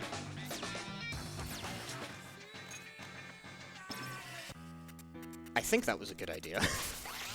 That was either a great idea or a really bad idea. Damn it. Now my health is nothing. It doesn't exist. Bring it, yo. Lame. But I'm gonna drink a health right at the start so that it like nulls the downside of that. Come on. I can't hit this. It's too far up. It spawned in a bad place. It be like that sometimes.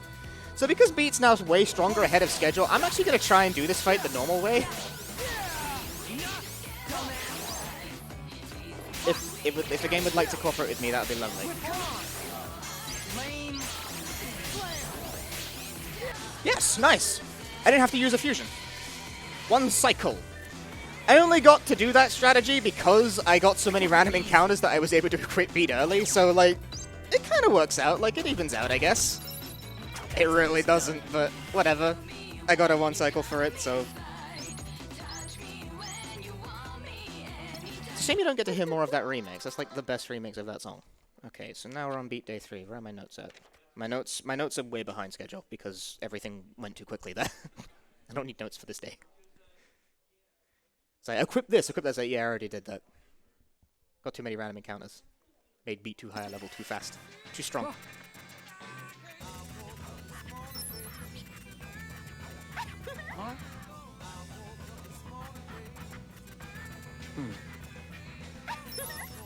So this Reaper challenges us to a game of tag. Except we don't know this because Beat decides to sneeze over the answer. So Neku doesn't actually hear what she said. So Beat instead takes us on a wild goose chase all over Shibuya to play Reaper Creeper with people. He's like, hey, so what are we actually doing, bro? And he's like, we're doing this. Because Beat is a moron.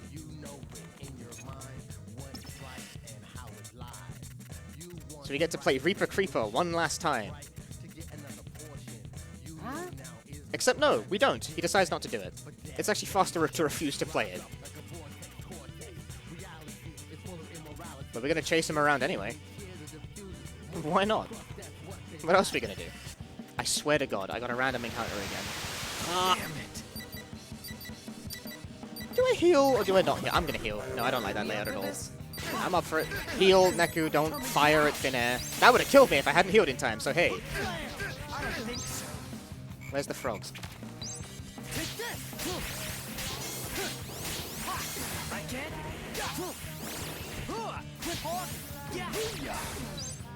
Beat, you missed everything. Got it. At least we won, right? Try to sound a bit more into it, Neku. Come on. Yeah, so far, random encounter RNG, bad. Just flat out bad.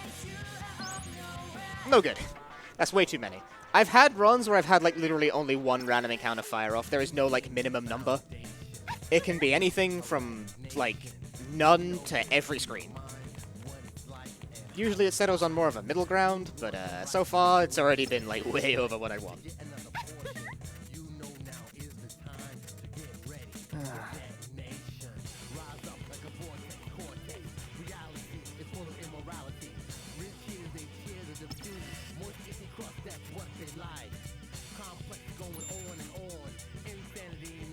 Finally meet up with these two, and we can choose to play Reaper Creeper. But we're not gonna, because it's actually slower to do so.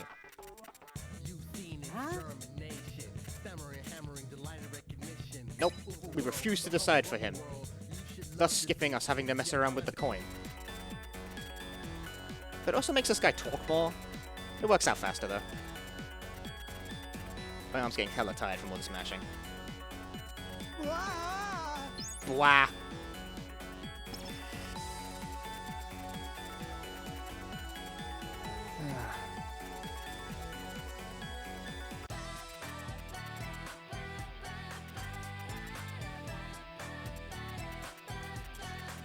Eventually this leads up to a boss, and because we've had like enough random encounters that I've already got the Goth Bondage coat equipped on beat, I can try and have like a big brain play and just refuse to heal during the upcoming boss fight, because you do more damage the lower your health is when you have that thing on. Healing is the safe play, not healing is the big brain play. People don't really make a habit out of doing that very much, like, at present, because the game doesn't have, like, it's a 3-hour run, like, people aren't keen on killing themselves at the end, trying to save, like, maybe 20 seconds per fight or something. I'm mad about random encounter luck, I'm going for the no heal. You cannot stop me. It would probably help if I actually hit my targets.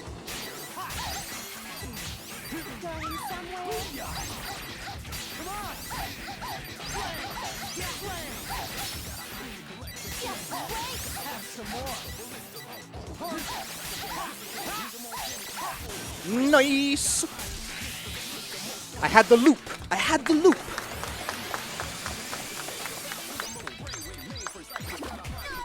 I went for the big brain play. Don't do that, but it worked. 22 seconds. Normally that's like a 40-second fight, so hell yeah. I'm getting my time back.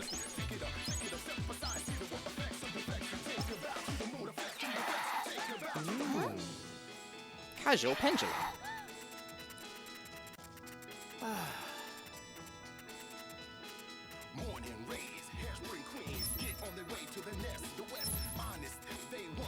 So now the Reaper's partner will trap us in another game. A game within the game. Within the game. It's still going to involve hurling cars at frogs, as it has done for the past 2 hours.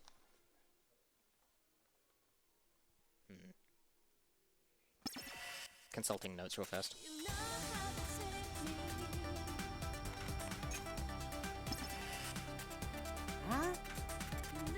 So these are all puzzle rooms. We have to kill noise in a specific configuration before we are allowed to progress. The game will not actually deign to inform us that this is the case for like the next 2 dialogue sequences because bite me. I already understand the gist of what we're doing. What? We're trapped in the place and we have to solve puzzles. Except there's a box There's a piece of paper on the ground that informs you of the pattern you need to kill things in. I just have it memorized. I mean, I also have it written down. This is actually the one thing I do have it written down.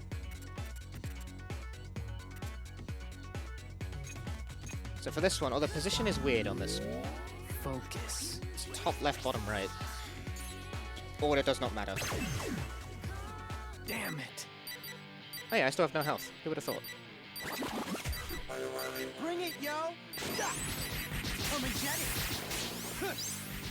With heart. I don't think so. I don't think so. Come back when you grow a pair. Come back when you grow a pair. Excellent video game quotes from The World Ends With You. Come on. Come on. Beat, do something. What are you... Have some more. Punch. What? Come and get it. I don't think so. Yeah. That was nothing. Beat's motion control. You have to start on an empty space before you're allowed to, like, start hitting enemies with your thing. That was... It is an awkward arrangement, to say the least. Okay, then we have to wait. Then you can talk to him. There's no button that does it. Then you can inform him to press the button that activates the box and gives us a key that we can use to go and do the next puzzle. There are 3 of these. But this one only goes this way. We want to exit out the left, but we have to get a key that's powerful enough to open the left.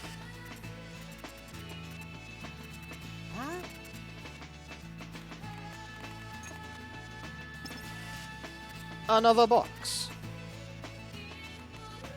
The pattern for this one is to only kill the big skull noise, of which there are 2 on each side. There's no way to get more than 2 on the screen at once. I've tried. Damn it. Maybe a smarter person than me could figure it out. I don't know. So all the skull noise have these big old rhino dudes in them. I don't think so. I don't think so. Come on. He doesn't think so, by the way. That was fast. Easy. Word.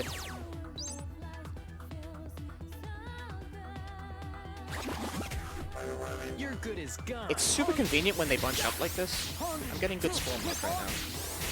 Although that hedgehog is down there, he ain't making life easy for me. If this guy could die, that would be splendid. Thank you. If I could stop leveling up, though, that would also be lovely. Shred this. Like it? There we go. You call that a fight? Just want to emphasize, by the way, every attack I'm doing requires me to violently shake the Joy-Cons and has been doing so for the past 3 hours. Where are the other 2? There we go. Just about got him on the screen. Damn it. Bring it, yo. Spread apart. I'm gonna get in the corner and fire piercing bullets. If provided they fly straight and Beat also like does something, then maybe I can like make this work.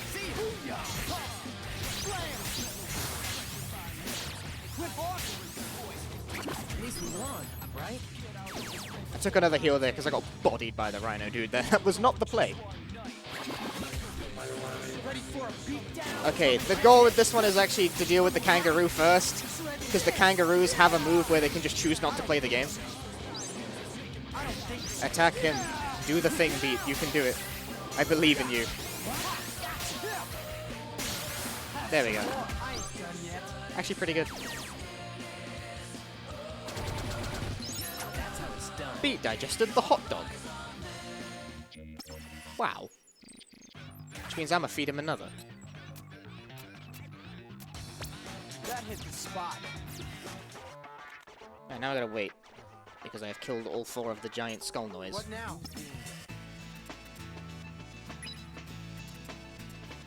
Okay. And the final puzzle is box inside the box. Delightful. The second verse, third verse even, same as the first, only now it's across both the screens. So if you've got something you want to read, hit it. Absolutely, thank you very much. We have a $50 donation from Pilly, who says, this game actually helped me figure out what the deal was with fashion nerds. The more you know. Good luck to the end of the run, always a pleasure to see you play, Punchy. And if you're also watching Punchy's awesome The World Ends With You Final Remix run, and you would like an opportunity to play it for yourself, we have a prize of a Nintendo Switch bundled with Super Mario Maker 2 for a minimum $50 donation to enter for a chance to win.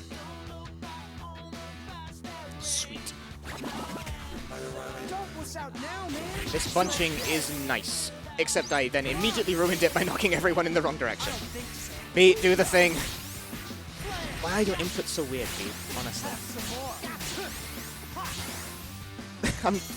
That's the attack where he chooses not to play the game, and he's doing it twice.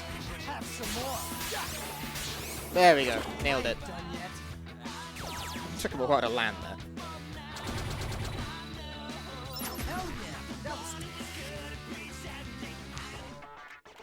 Okay, so we killed 2 of the center noise on that screen, then we have to kill the center noise on this screen, and that will clear the final puzzle.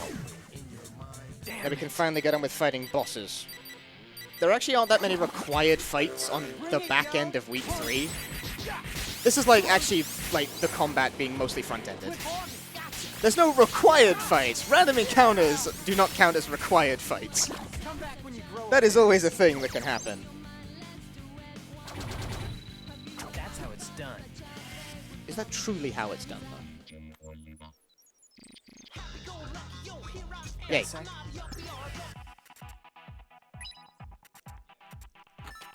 Hooray, I got it right. We have the key pin. Now we can go fight a boss. We can fight several bosses. We can fight the scariest boss in the run, actually. Oh boy. But first we gotta deal with, like, Beat moping. This is where you discover that the underpass is where Beat died in the real world. He got hit by a car trying to protect his sister. So they both got hit by a car instead and died.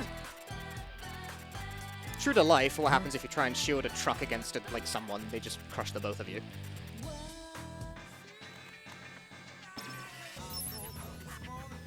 Now we can... Again, the first fight of this, I can do, like, big brain style and just not heal.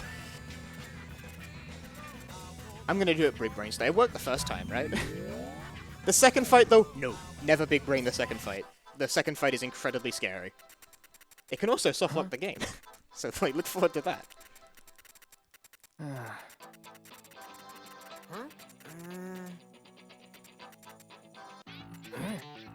And here he is, the man himself, the man of the hour. So when they appear in solo configurations, either one of the Reapers are not that big of a deal, because you can stun lock them if you keep up your pattern well enough, although it's a little scarier when you do it the way I do it. I.e., like, badly.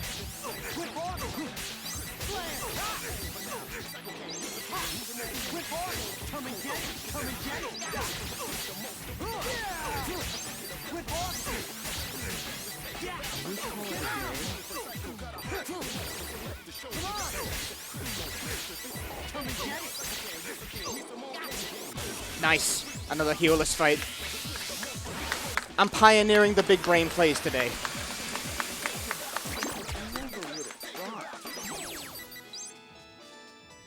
$26? Again, it's normally 40-second fights. And we have our final evolution, I think. Yes. That's become Beam. I don't remember the name of, but it just fills the screen with bullets. Delightful. So after that fight, we have the hardest fight in the video game. Or like the second hardest, I guess. I don't know. Hardest is a relative term. I find this fight the most annoying. You have to fight both of them at the same time. This sucks. I focus the pink one. She's way more dangerous. Ideally, you want to get the loop on both of them, but that, like, does not commit very often.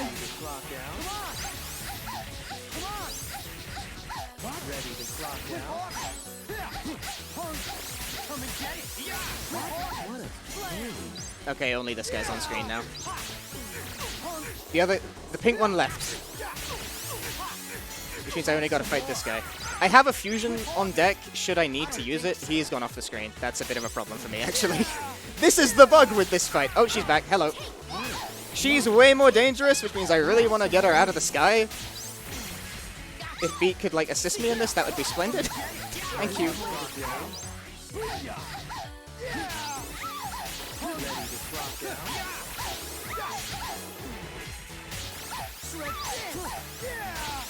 Almost.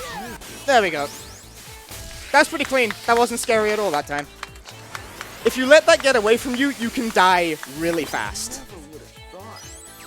I made that look super easy, though. I feel good about that.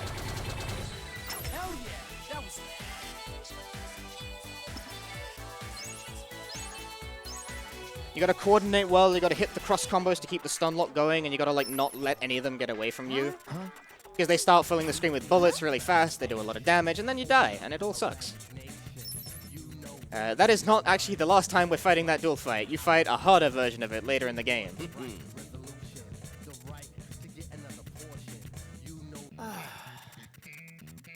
But at that point, we have access to a level 3 fusion, which can make it easier, technically, because there's sort of just a screw this, I quit button available to you.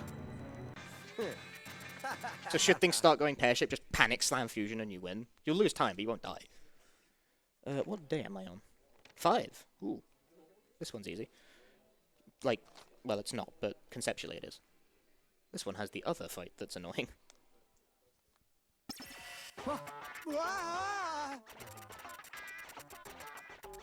Imagine being the voice actor in the booth, you had to make the bwah wah noise.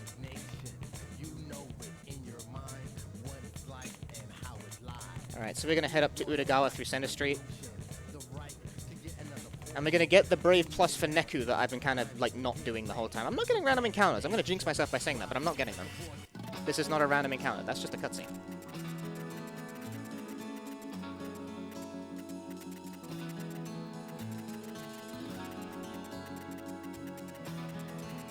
What'd you say?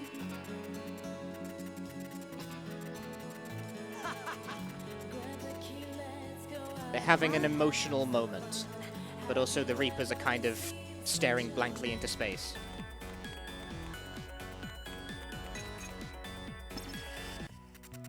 We have to fight him. This encounter is fixed. It has the same properties as a random encounter, but is not random. Funny, though. We up for this? Come and get it! Hold it! Again! Shred this! Have some more! Quit hogging! Beat has no power. I cycled attacks really weirdly there, so he had nothing left over. Get out! Are you not dead yet? How is this guy not dead yet? Get him. Thank you. Technically, I can drop red idol from those. That's how it's done. There's no point to this at this stage. I've bought everything. But I got it anyway, and that amuses me. So now we're going to scan, because the game has requested we do. But they all say the same thing. Everyone's thinking the same thing, man.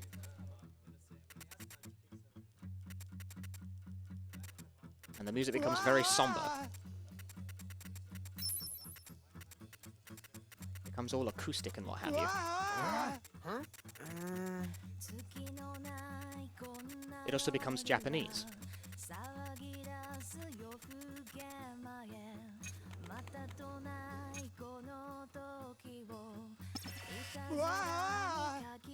We can casually stroll past all of these guys, and now we can get our Brave Plus for Neku. If I remember to get money out. That's important that you should actually use money to purchase things. I always do that. I never remember to get the money out in advance. Problem I have in more things than just this game. Good day. Gimme. I look forward to your next visit. Very excitable for a pharmacy clerk. Neku, eat the brave food. It will make you braver. Pass. Neku hates it. So, this fight has interesting properties, and again, is also not random. More and more Reapers will filter into the fight as it goes on, but if you kill all of them immediately, it just ends, so I'm gonna immediately pop the fusion. So this is how this fusion works. Pick a card, and it comes out, and then if more matches happen, it starts cascading. If you get lucky with these, you can get, like, incredibly silly high multipliers, but it is, like, random to a certain extent. 5 is pretty good. That'll kill. Bye. Come back when you grow a pair. Pairs were grown. That's how it's done. Trying to do that manually is asking for the fight to get out of hand, so it's easier to just pop the fusion. I think, at least.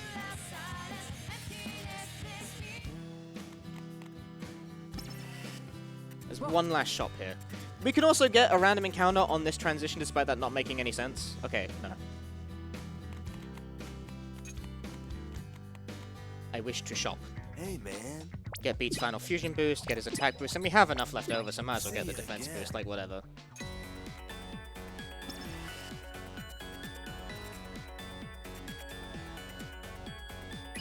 We can now take pictures of time. What? That's a thing we learned how to do it at some point.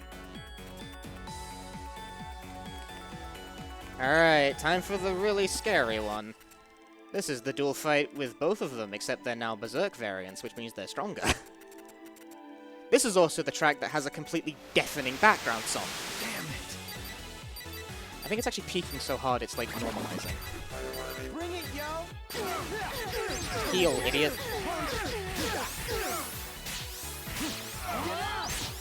That's not.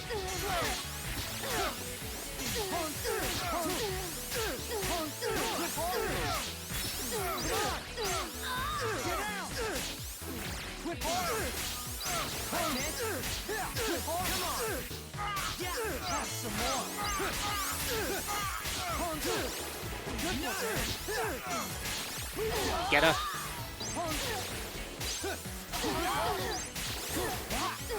Ah, I'm getting bullied.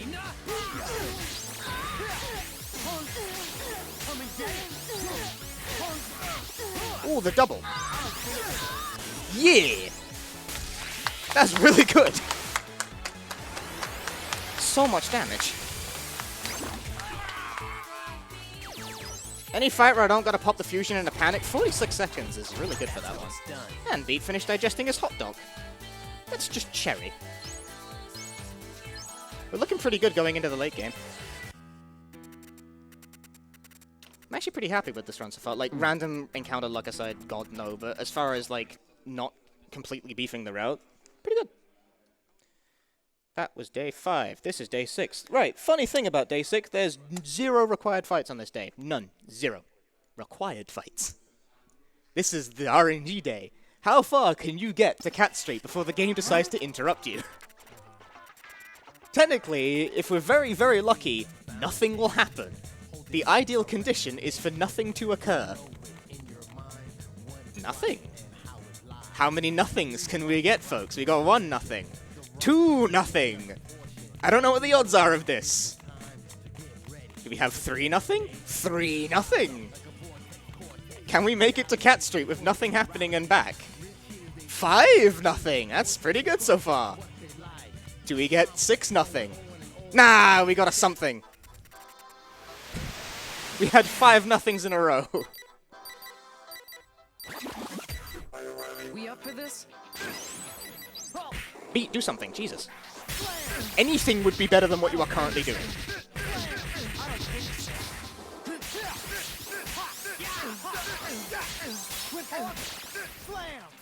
Oh, why that attack? You all right?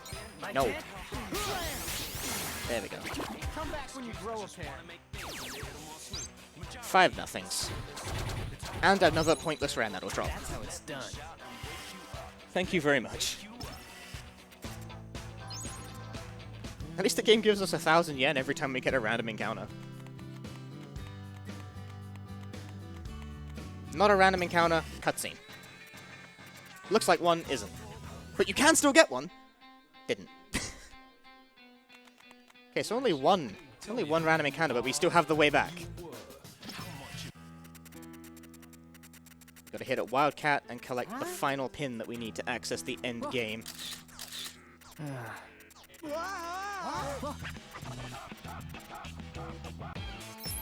So we are on the penultimate day. Penultimate day. I'm really struggling with words today. You try talk while like wiggling both your hands around in a coordinated fashion to play a video game and see how well you do.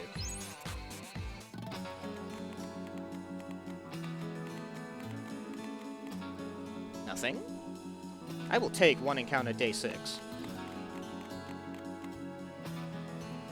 You're only gonna make it to Kadoi City. That's like 2 screens. Are we gonna get 1 encounter day 6? Nah, that's rude. 2. That's the last screen as well. Damn it. Boo. It's like almost actually kind of like comparable. Heal, genius. Come on! Come on!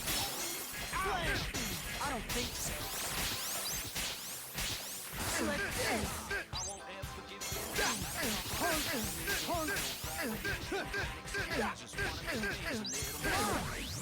So, who's next? No one. No one is next. That's how it's done.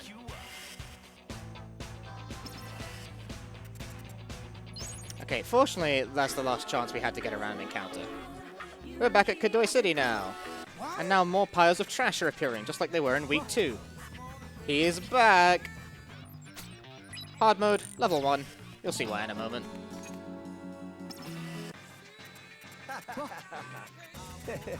He's back and he's stronger than ever.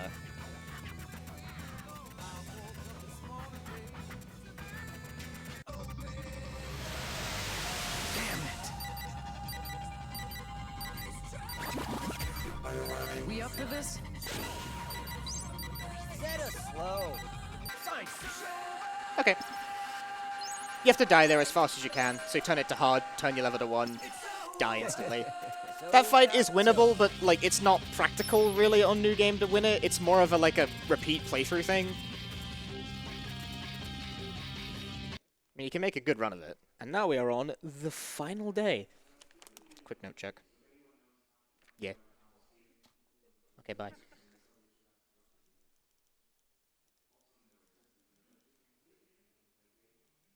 So far, so standard. So we can actually still get random encounters on the final day all the way through to the final boss room. Because this game hates you. And never forget that.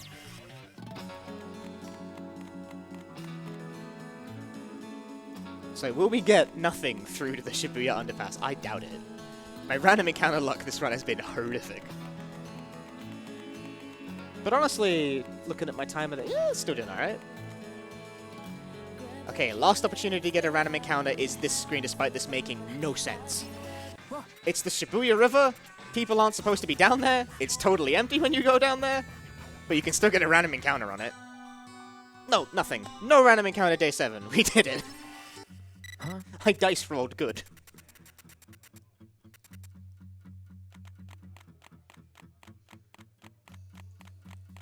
This section has no music in the original, and I kind of prefer it that way. The acoustic ambience does not sit well with me. But whatever, that is nerdy stuff. Slow. You are Zeta slow. I'm Zeta fast. Huh? Beaten this whole game in 3 hours. And like a bit, I guess.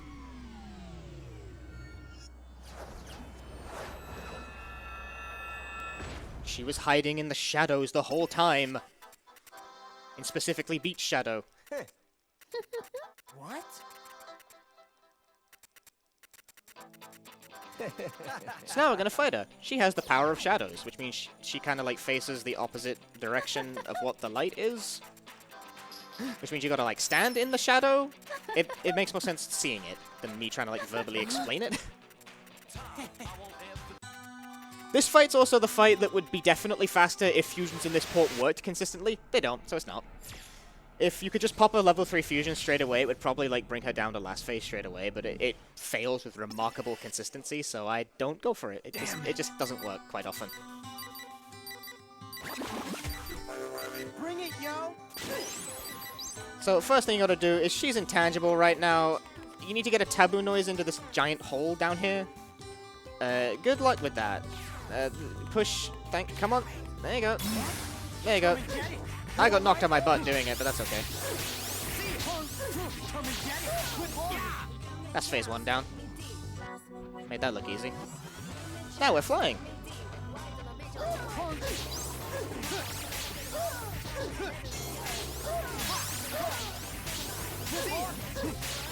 What? Vexatious word. Vexatious word. I get. Come and get it. Come on. I get. Come on. Come on. So she has a clone that's like firing stuff at me, and she often teleports between them. There we go. Okay, phase 3. We lose all of... I probably should have healed before I went into this, but oh well. Claim it if you can. So I gotta stand in the shadow to delete her clone so Beat can punch her in the face a lot. And a beat is so strong at this point, that's like not massively that went really fast. We get the rhyme pin. That noise that got crushed, so now I can reveal the light spot. And Beat can then just pummel her. Pretty good fight. That was reasonably fast. Didn't let it get away from me.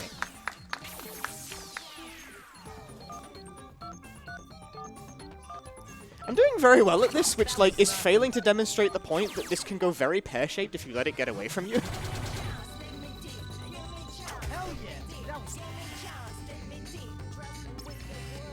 It's very feast or famine kind of game. Well, like, either the fight looks really, really good, or it goes completely to pot and you die. Like, you saw the one time I actually tried to engage Reaper Beat and immediately got, like, one shot. Huh?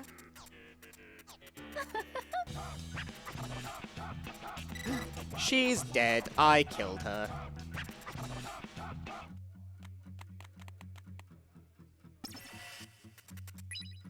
I chose the wrong dialogue option because touchscreen-based menus. Go. Huh? Hey, she's back. Welcome back to video games, Shiki. We get her for one more fight. And she's still wearing the equipment she had on when I left her. Which, unfortunately, at this point in the game, kind of sucks, so Shiki has become not necessarily the whirling dervish of death that she was before. Now it's more just a ceiling fan of mild inconvenience. It's good enough for my purposes. So we investigate, we find the mathematician dude. He's been crushed under a vending machine. We also steal his hat while we're at it, because that's just something that seemed fashionable to do. We are going to wear this hat because it has brilliant stats. I think I can wear it. I can! It all works out good. I also want to swap equipment with Beat, because this is the last opportunity I'll get to do so. Change that. Change this. I want this, and I want that. Hooray. All is well. I also want to change pin. Casual pendulum go... Menu. Casual pendulum goes there. Casual pendulum was actually supposed to go there a lot earlier. I just kind of forgot about it. It don't matter. It is okay. Actually, I was getting tons of random encounters, so it's probably the best that I left it. So now, Neku is wearing the powerful equipment rather than Beat, because this is the last opportunity you get to change your partner's equipment, and the final fights are done with Neku, like, pretty much on his own. Or partners rotate, making Beat's equipment less important than Neku's equipment. So you want the high-powered stuff on Neku at this juncture. It does make this fight slightly harder. Especially when he starts off by spawning this, that's really inconvenient. It could be worse. He can freeze time, which is like even significantly more annoying than what he's doing right now. He's telling me to try hard. I feel like I'm trying pretty hard right now, man.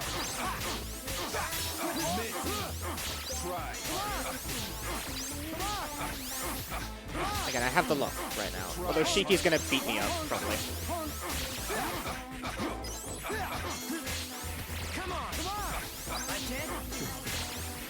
I don't like this. I don't like this. I'm getting juggled. I have been attack broken. That is the least convenient activity.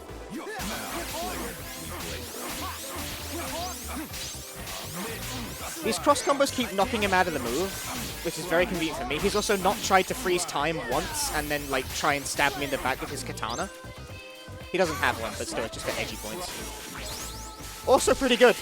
This endgame's going really well.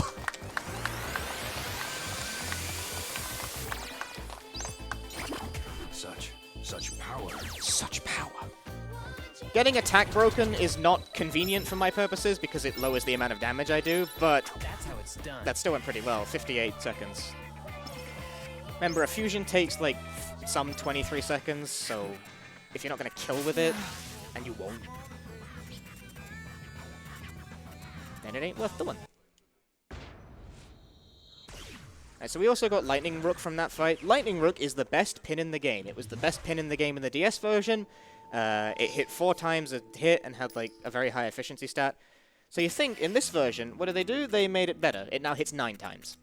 And also has a higher efficiency. So now it's just the best pin in the game, flat, like straight up. There's nothing else even remotely compares. joyous pin. We're going to put it on over our slashing pin because the slashing pin actually... It's done us good for the entire game, but it's time to retire it because it will actually get in the way during these next couple of fights. And this will be cutscenes and exposition, so if you have something you want to hit, go for it. Thank you very much. We have a $100 donation. Sweet. From G-User with no comment. And we also have a $20 donation from that account, blah blah blah, who says, 3 minutes clapping, best track. Thank you very much for the donations. Agreed. Would you believe 3 minutes clapping is not in the Japanese version of this game? The original DS one, at least. They added that for the American release. I can't believe that. That's so sad. Huh? Alright, coming up on the penultimate bosses here. The final stretch of bosses. It's more like a boss rush, I suppose. But first we have to have a conversation with the villain about how people are actually good. Maybe they're bad because they agree or disagree. Do I like people? I hit no. I just mashed. It doesn't really matter what I select. But he crushes our player pin. But he still can't brainwash us because we have 2 in secret. That came up at like the very beginning of the game. I didn't mention it. It's a plot beat. And now we have a triple fight because we have 2 partners. Gee whiz, Neku, how come the composer lets you have 2 partners?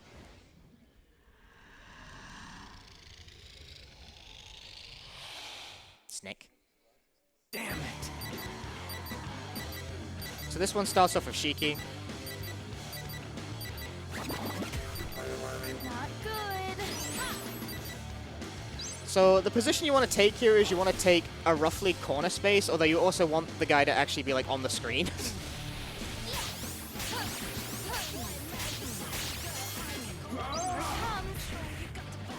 You also don't want to get hit by the red stuff, because that's very not good for you.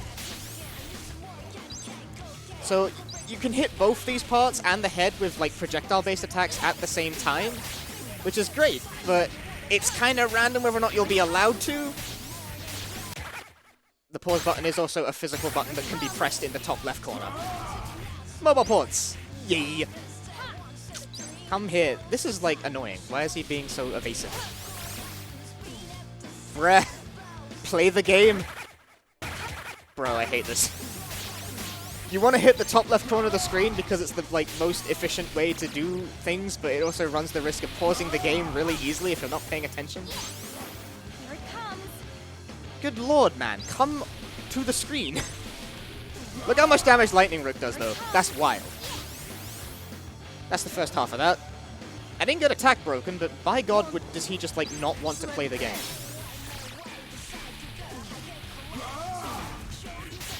That's not okay. Side swap. I just healed, apparently. Okay, sure. Didn't mean to, but I'll take it. Again, due to cross combos generating lag, I want to actually stay out of Neku's way when he's using Lightning Rook. Because that will cause Lightning Rook to drop hits. This bubble is to be avoided. It wastes a lot of time if I get hit by it, which is very inconvenient. That spawned too near me to dodge. That's annoying. I was doing really well with avoiding those, actually.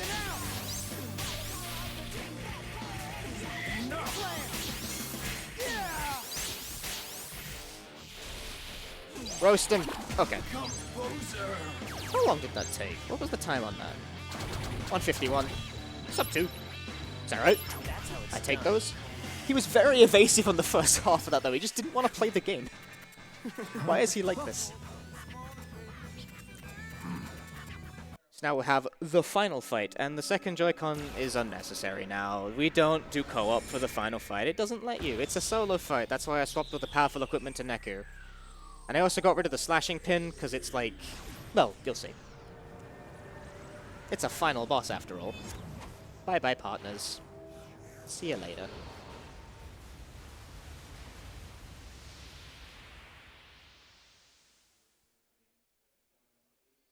Damn it. I like how every fight is punctuated with a pain noise because of the code. We up for this? Many heads. 4 heads. Many points to do damage against. As long as you hit the top right corner, you're good to go.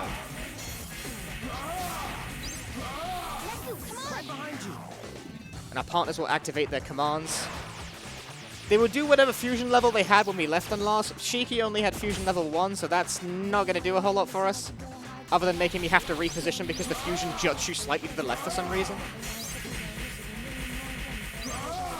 But look at how much damage I'm doing.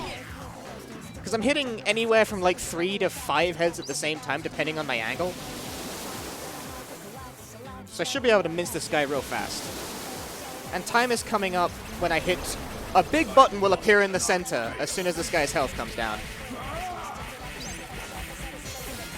Nah, bubble.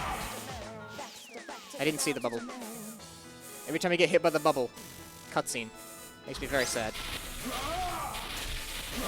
But Lightning Rook is all-powerful. It can break us out of the bubble real quickly. What do you think? Drop the planet on them, Joshua. You gotta, like, shake the Joy-Con for that one. It uses the motions that the partners would use if you were playing solo, so if you played the game co-op, that can be very confusing.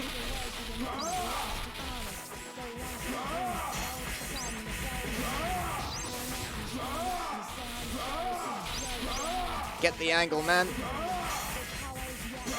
That ain't the angle. So many damage numbers. Time in 3, 2, 1. Time. 3:15. That's pretty good. I think my PB is a 3:12, so it actually wasn't that far off.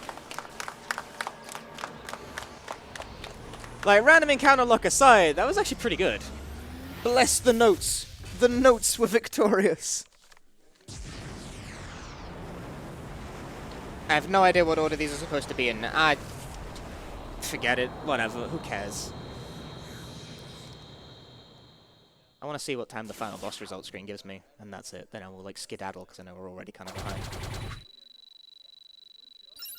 That's how it's done. 1 minute 10. That is how it's done.